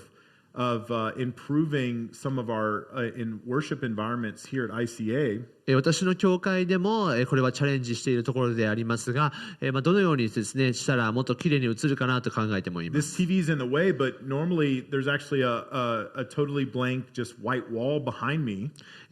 今はこちらモニターを置いていますけれども、このモニターがない場合、ただの白い壁が私の後ろにあるわけです。 And so it can be a challenge to create an image that's interesting when there's just kind of a blank wall there. このただ白い壁からそれを興味深い絵を持ってくるというのも大変難しいことです。 And we'll talk about some ways later with lighting and stuff that we're continuing to work to overcome that. これはライティングとかの別のセクションによってどういったふうに解決できるかということもちょっとお話しできればなと思っています。 One of the things though that we've done recently is just to add a rug, because it brings some color and some contrast into the image. 私はそしてラグを置いてですね、ラグというのはこの絨毯みたいなものなんですけれども、絨毯みたいなものを置くことによってこの光の調整とか反射の調整をしています。 And I think we're actually going to probably even add another one just to even make a bigger area here. 私が考えていたもう一つそれを追加することによって、ちょっと照明とか、光の加減を変えたいなと思っています。 But another consideration is that, as the pastor, because the wall behind me is white, I can't really wear white. そしてもちろん次の問題でありますけれども、私の真後ろに白い、真っ白な壁があってライブ配信をすると、私は白い服を着ることができなくなります。 So if you're a pastor watching today, consider even what you're wearing and how you're blending into the background of your church. ライブ配信をするということは、つまり自分がどういった服装でライブ配信をするのが好ましいかということも考えなくてはなりません。What the human eye is wanting is there to be contrast between dark and light. 人間の目というのはですね、実はコントラスト、光と影の、深度、深さというものにとても敏感で、しかも大事に考えます。So if you've got white walls and white lights and light carpet and you wear white, it's going to be a problem, right? 白い照明に白い地面、また白い壁、全面白にして、また自分も白い服を着ていたらどうでしょうか。真っ白で大きな問題がありますよ Maybe ね。you could just blend into the background and then just surprise everybody, you know? こ Come の on. 中白い壁に擬態をしてバッと出てきてですね、みんなを驚かせることはできるかもしれません Yeah, が、so here at ICA, I try to always make sure and like wear, you know, some colors or some darker things so that I'm not like blending in too much. なので私は ICA で奉仕をするにあたって、暗めの色の服を着て、奉仕をするように心がけています。でないとこの人々がバッと現れてびっくりするかもしれませんから。And my wife, she's a big help with that. 私の妻がですね、よくそうやって服装を気遣ってくれるので本当助かっております。Okay, so one of the things as far as camera angles and like deciding where to put cameras. 今のはカメラの角度、またカメラの、位置というものを話をしましたけれども、Sometimes what we see with media teams when they're first learning about, you know, putting more cameras and improving things. このカメラメディアチームとしてカメラの置く位置であったり、新しいカメラをもう一個増設するとしたらどこに置くだろうということを考えると思いますが、They kind of go crazy and they want to put like cameras everywhere and they're facing, you know, facing the audience and doing all different kinds of things. 多分もう狂ったようにですね、いろんなところにカメラを置いていろんな位置を試してみて、もうなんかそこら中にですね、この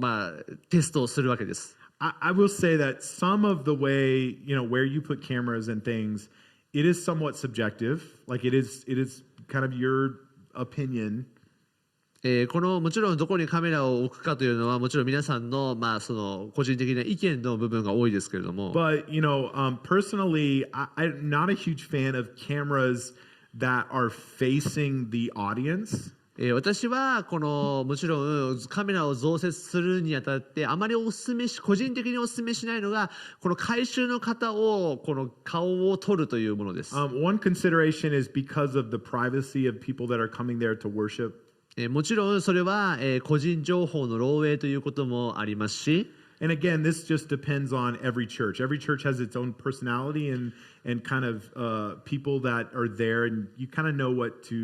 people are comfortable with. もちろんこの教会によってカラーがありますので、どういった映像が欲しいかは私は分からないですけれども、そういうような教会に委ねられている部分ではあると思います。But I would say the main reason that I don't like it is because no one in our in-person audience would ever walk up here and look back at everybody, right? It would just kind of be, that would not be something they would do. なぜ私があまり視聴者というかこの回収の方を取らない理由が、その回収の方々を取った後にですね、その回収の方々がこっちに来て喋ってまたこのカメラに向かって話すということはしないじゃないですか。So again, my goal is to make the person that's watching online feel like they're getting a similar experience to the person in the room. でなぜそれが問題かというと、先ほども言いました私のこのライブ配信のゴールというのが、これを見る方が私と個人的に話しているように、この礼拝に個人的に参加しているように感じてほしいので、そういうことはしないんです。So rather than getting too creative with things, I often think that actually the kind of more boring approach is almost the best way. 私はよく言うのが、あまりにもクリエイティブな発想をするよりも、ちょっと単純だなとかちょっとつまらないなと思うことかもしれませんが、そのような基本的なことをすることがベストだと思っています。If you're just starting out, you know, put the camera right in the center of the room if you're able to. And get this kind of great middle shot, right? まずカメラ一つの時は、その真ん中に置いてですね、この喋る人をまっすぐ、ミドルで撮るというのを、お勧めします。And then I would probably, if I added a second camera, I would add something that was a little wider and off to the side, like そしてもう一つカメラを用意できるとしたら、そのもう一つのカメラをちょっと角度をつけてもう一個置いてもっと別の角度から撮るようにします。 Today we only have two cameras, but if I had a third, I might put the third on the exact kind of same area, maybe on this side. で、私は今2つのカメラしかありませんが、もしもう1つのカメラをつけるとしたら、今度はそちら側に置いてですね、また角度をつけて、また3つの視点から見えるようにします。Another thing just to consider is getting a tripod with a video head. そしてもう一つ、トライパッドといって三脚を使ってこの、絵を撮るということをお勧めします。Wes, let's kind of just demonstrate just a little bit here. We've got a little bit of time here, but this tripod that this camera is sitting on has a video head. It is made for moving video. この、真ん中のカメラを使っているのがその三脚がですね、この動きをつけられる三脚となっています。And maybe, Pastor, let's have you just step back for a second, and I'm going to just move a little bit, and I just want you to see what the video head allows you to do is move the camera in a very easy and sort of soft way. この三脚、この、動き回れる三脚のいいことがですね、この、講師が動いたとして、その講師の動きを追うことができるということです。And so it actually has fluid in there, and so it kind of gives you a little bit of tension so that the camera movements aren't jerky and kind of like abrupt. 動きが難しい三脚を置くとですね、この動くときにカクカクとしてしまうんですけれども、その動きがつけられる三脚を置くとスムーズに、その被写体を撮り続けることができるということです。And a lot of times when people first start operating, and you can see as Wes kind of follows me a little bit here, and they're just going to kind of, I'm going to move around a little bit. They can just kind of follow me. You can kind of see how the camera moves with the pastor. このカメラの、中心をですね、この、牧師に捉え続けてこう動くというのを皆さん見ることができると思います。And really what you want to do is with that tripod is you want to be careful about gripping it too tight and putting too much of your hand on it. 三脚のですね、この動きがつけられるところをあまりネジを締めすぎると動けなくなってしまうんで、ちょっと緩めながらですね、このスムーズな動きができるように調整していただいてやってほしいと思います。When you've got a really good video tripod, you actually can have it where you can just almost touch it with like just two fingers and be able to kind of move it softly. とても良い三脚を買うとすごいこの2本の指だけで綺麗に動きがつけられるような三脚もあります。Now, if you're a church and you say, well, we have the camera, but we don't have people to operate it. ある教会では、カメラはある。しかし、この撮る人がいないという人もいるかもしれません。We were in that situation for quite a while, and so generally you're wanting to pick, you want to frame your live stream in a way that if the pastor moves a little bit, he's not going to go off frame, right? もし、誰も、それを映す人がいなければ、その、フレームを決めてですね、ぜひそこから外れないように調整して、いただければと思います。And sometimes as a pastor, what I would do is I would ask them before we stream, like how far can I go, to each side? で、その映す前にですね、誰かに立っていただいて、私どれぐらいまで動き回れますかっていうふうにですね、この映像の幅を聞いてから動くようにします。Now that may be a little bit more American style. No, Japanese pastors, they tend to kind of stay right in the center, don't they? True. でも日本の牧師先生はあまり大丈夫かもしれませんね。結構アメリカの牧師はこう喋りながら動き回るんですけれども、日本の先生大体こう立ってそのままじっとして喋るじゃないですか。I would say, hey, if you're a pastor and you have somebody operating the camera, don't be afraid to move around. I think it honestly is a little bit more interesting. 私はぜひ日本の先生にちょっとお話したいのが、もしですね、誰かがカメラの操作をしてくれる誰かがいらっしゃったらですね、ちょっと動き回りながら喋るのもいいんじゃないかなと思います。それは見る側にとってはですね、ちょっと動きがあった方が見やすいですね。So again, we're just, when people are watching online, their attention span is very, very short, and so often they'll click away very quickly, right? これちょっと残念ですけれども、この映像として見る人たちの関心度、注目度っていうのは実際に来ている人よりも必ず低くなります。So you may have somebody in your church that's been going there, for 50 years, and they're going to watch your live stream no matter what it looks like, right? もちろん50年間ずっと教会に集っていてこのライブ配信ずっと見続けるのも問題ないっていう人もいるかもしれません。But remember, I talked about having a purpose to our stream. It's not just getting our service online. 先ほども言いましたけど、私のこのライブ配信の目的は、ただこのライブ配信、日曜日やっていることをただ流すというのではなくて、And I think one of the greatest, goals and purposes that we could have with our live stream is to reach people that don't have a church. 私のこの目的の一つには、教会を持っていない方、教会に行っていない方、また自分の教会がないという方にとっても教会でありたいと願うんです。All right, so we're kind of getting close to the break here, and I want to give you a chance if you have any questions about camera position or framing or camera settings.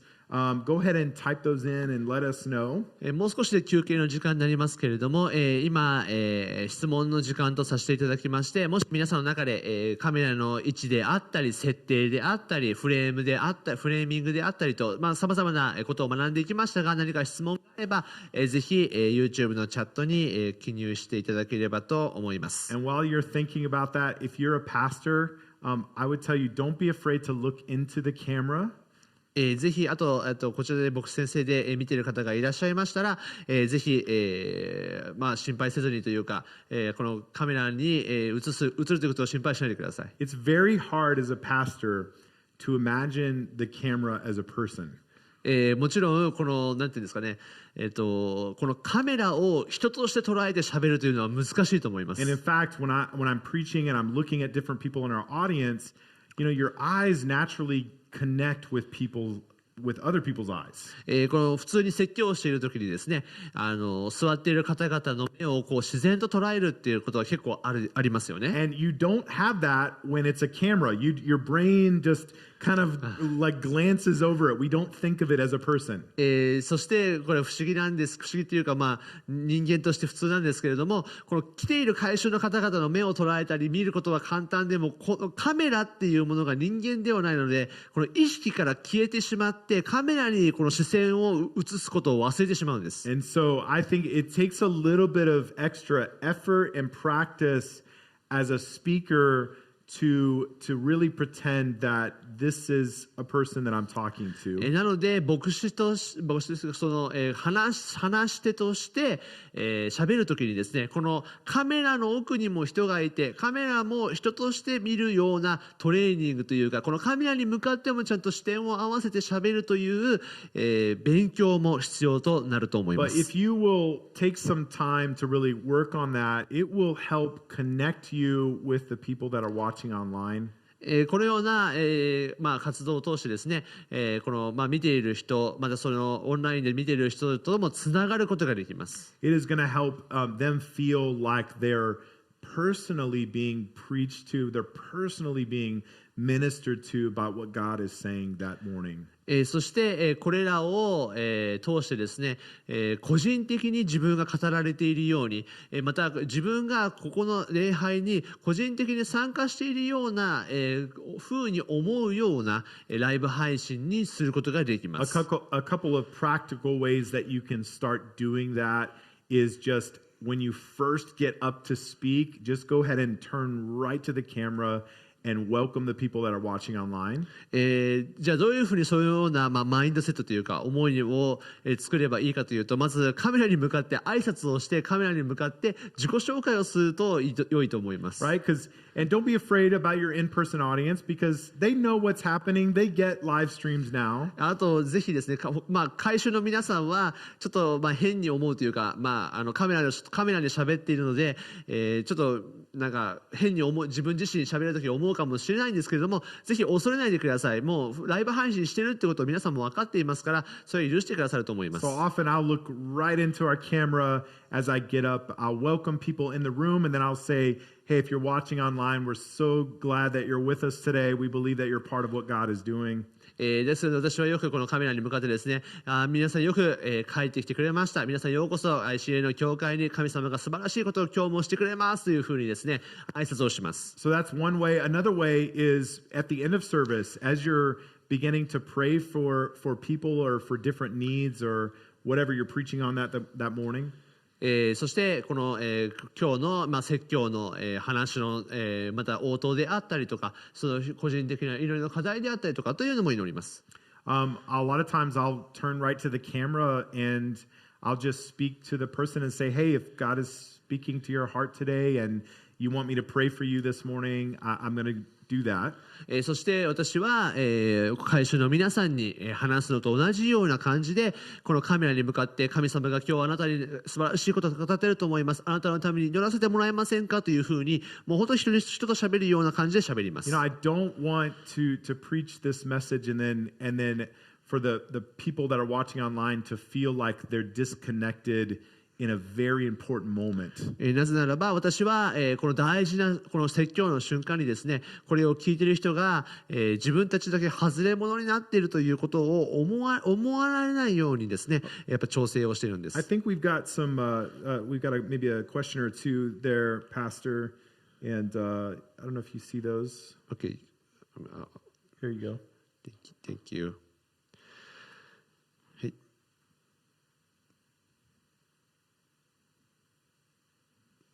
So she's asking how much the messenger needs to think about the framing and also the she's I don't know he or she were asking that are you going to talk about the maybe she's talking about the framing with the PowerPoints. The PowerPoints. Yes. Yeah, I mean, we can talk a little bit about that. I think we're trying to keep things focused on maybe what everybody's using. Everybody kind of uses different software, but I'll talk a little bit about what we use here. もちろん皆さんのはさまざまなものを使っていると思いますけれども、今日ちょっとお話をしたいことが、ですね、自分の今のセッティングについてちょっとお話をしたいと思いますが。So, a lot of churches are still using PowerPoint, and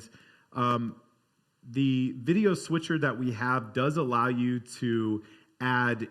in graphics from a place like PowerPoint. このパワーポイントを、多くの教会で使っていると思いますが、今私の教会ではこのスイッチャーを使ってこの、出力と、変換をしたりはしてますけれども、I would say that just as a media person, I would tell you that PowerPoint is probably something that I would have a goal to move away from. ちょっとちょっと私がこのメディアの働きをしているものとしてちょっと一つだけ提案をできるとしたらこのパワーポイントというのは将来的にちょっと変えるべきことの一つではないかなと思っています。It doesn't really accomplish everything that we need to in a church service. なぜならばパワーポイントはこの教会の礼拝のこの一つのコンテンツとしての役割はちょっと果たせなくなるかなと思うんです。It's not really built with streaming and video production in mind. なぜならばこのライブ配信用にパワーポイントがそもそも設計されてないので。And so because of that, the flexibility of that program is somewhat limited. パワーポイントの、ですからこの、能力というのが、ちょっと柔軟さに欠けるかなと思っています。Now, some of the software that we talked about earlier, that the broadcast software like OBS. 例えば OBS とかの話を先ほど、朝ちょっとしましたけれども、OBS is great because it's free. OBS は、ただですのでとてもいいと思います。It can be a little bit complicated to learn. ちょっと、学ぶのが大変ですが、and it can have some occasional problems. またちょっと、物理的な問題もあります。Here at ICA, we use a software called Pro Presenter. ICA ではプロプレゼンターというソフトを使っています。It is something that you can pay a one-time fee and get one version, or you can pay annually and get kind of every version. このプロプレゼンターの、その支払い方法は2つあって一括で払うものともう1個はこの月々で払っていって新しいものの、更新も続けていくことができるものです。And Pro Presenter is not the only software that does that. It is my personal favorite for church use. 私プロプレゼンターがもちろん一番いいということは言いませんけれども私は個人的には愛用しています。It is available on Mac and PC. Mac、PC でも使えます。And maybe Justin, go and do a lower third from one of the announcements earlier. Maybe it's just even our introduction or something like that. So he's going to throw a graphic up on the screen. This is called a lower third. これローラートという言葉を使ってますけれども、これが今そのプロプレゼンターを使って、この映像を変える、行動となりますけれども、As far as where graphics go on the screen, sometimes we will see churches putting what's called like a picture-in-picture, or like a framed image in one corner of the screen. 皆さん見えますでしょうか。今、ピクチャーインピクチャーという言葉をよく使いますけれども、この一つの映像の中にまた別の映像を上から載せるというのをピクチャーインピクチャーと言います。If that's all you're able to do right now, then keep doing what you're doing. I think getting your graphics onto the screens in some way is good. この自分のこの映したい映像をそのメインの映像の中にこの入れるということをもししているのであれば素晴らしいと思います。That is also, though, not the most up-to-date way of showing graphics. それはまあ一つの、とても良い、映像の映し方だと思います。So if you want to improve your graphics, going to something that can show something like what's on the screen now, a lower third, is really great. 先ほど、ローラートレーズといってこのまあ下の3分割の下のところに映像を映すというのももちろんいい方法ではあります。And one of the reasons is because because of how much space it's taking up of the screen and where it's located within the image. フレーミングになりますけれども、先ほどの言ったパワーポイントの、まあ、イメージもそうですけれども、この自分が立つ位置と一体どこにどれぐらいのスペースがあるかによってこの入れられる情報が決まってきます。And we like this for showing our scripture verses and our sermon points. You mean the lower third? Yeah, lower third, yeah. このジョナサン先生はこの今も映ってると思いますけど、ローラートルってこの下の3分割のところに、今日の聖書箇所であったり今日のまあポイントみたいなものをこちらの、下のところに映すようにしています。And of course you can put like information like your pastor's name down there when the broadcast starts. この下のところにですね、もちろん牧師の情報であったり、このブロッドキャストといって、まあ、この配信の情報などを入れるのもいいと思います。We'll also put our worship lyrics down as lower thirds. このもちろんワーシップリーダーのこの、なんかが歌っているこの、歌詞なんかも下に映すのもいいでしょう。As a rule of thumb, I would say, when the pastor's preaching, we don't very often go to something that is full screen. この牧師が話している時にあまりやりたくないのが、この牧師の顔を全部消してフルスクリーンでパワーポイントを出すのはあんまりしたくないなとは思います。Because I think that can take you away from the speaker and you can't really see them, and so that's not really ideal. この牧師から喋っている人から視点を移してその情報にパッといってしまうとですね、興味が離れてしまうので、それはちょっとアイデア的にはあまりよろしくないかなと思います。So, but even if you're working with ProPresenter, if you have a video switcher like the one we're using today is the ATEM Mini Pro. ATEM Mini Pro というのはですね、It's a switcher, right? Yeah. スイッチャーを、ICA の教会では使っていますけれども、Even if you're using PowerPoint, you can send PowerPoint into that switcher, and it has the ability to place that PowerPoint image anywhere in the screen. You can move it around. そのスイッチャーの能力は、そのスライドをですね、小さくしたりまた大きくしたりして、この話している、人の、体のどこかにですね置くことができるというのもできます。And so when you do that, you actually have a button on the switcher, and you can take that graphic away or you can bring it back. スイッチャーにはボタンがありますので、そのボタンを押せば、その映像がパッと現れて、またボタンを押せばまたそのスイッチャーの、出ている、その先ほど出ていた映像を消すこともできます。So just to give you a comparison here, PowerPoint will allow you to bring graphics in, right? 先ほど言いましたけども、パワーポイントは、映像を出すことができますよね。Whereas a presentation software like ProPresenter このプレゼンテーションの、ソフト、例えばプロプレゼンターなどはallows you to bring graphics in, music, video. グラフィック、また音楽、また映像も映すことができます。And we could actually create a whole playlist for our Sunday morning service and then our people can just very easily operate and go from one thing to the next. また日曜日のですね、セッティングを全部すれば、このリストみたいなのを作ることができて、そのリストに従って、誰でもこうちょっと触れば操作するような簡単なものもすることができます。So if you have more questions about the different types of software and what we use, we will put links to that in the resource guide that we're going to make for you. もしこの ICA 東京で使っているこの、セッティングまた、ソフトが、気になるよという方はですね、それらのリソースも全部、また、ホームページにまとめますので、そちらから見ていただければと思います。Now, I know some churches I've talked to actually have worship lyrics coming from one computer and one piece of software, and then other graphics coming from another computer and another piece of software.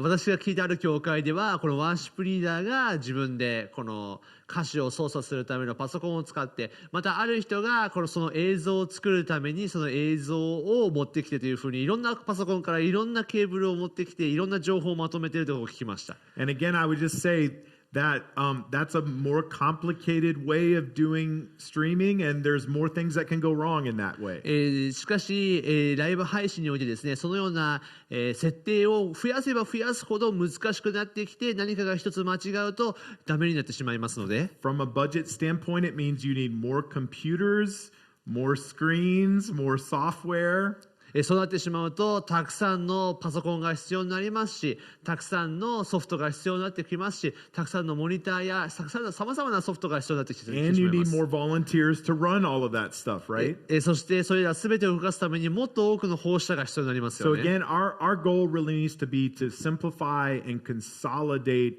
our equipment and our software as much as we can. 私の、またこのメディアのゴールというのがシンプルにしてかつ、少ない人数でもクオリティが高いものを提供するということです。And so I would just urge you as a team, if you have a team or your leadership, whoever you've got in your church, just every once in a while, I would say even weekly, take a step back, look at your live stream, and really make note of what is going right and what is going wrong. もし皆さんの教会の中でですね、それ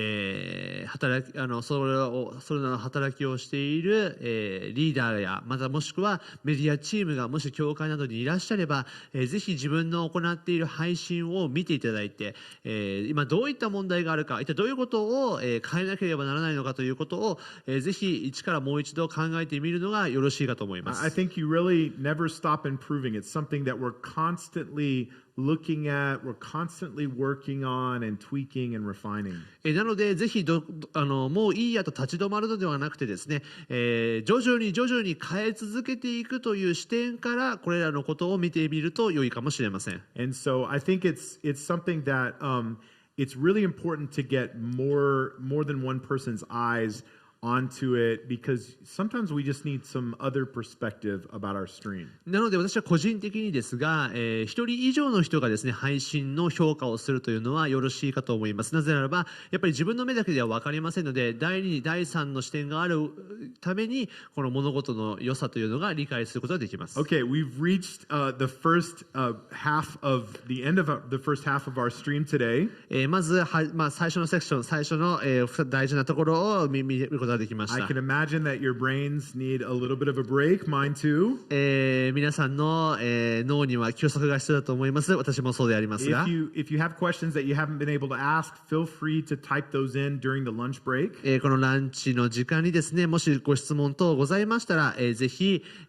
質問をまた書いてください。When we come back, we're going to talk about lights and audio. 帰ってきたら、音と音響と照明についてお話をします。And so we will see you back here at 1:30. では1時半に皆さんまたお会いしましょう。Okay, see you guys soon.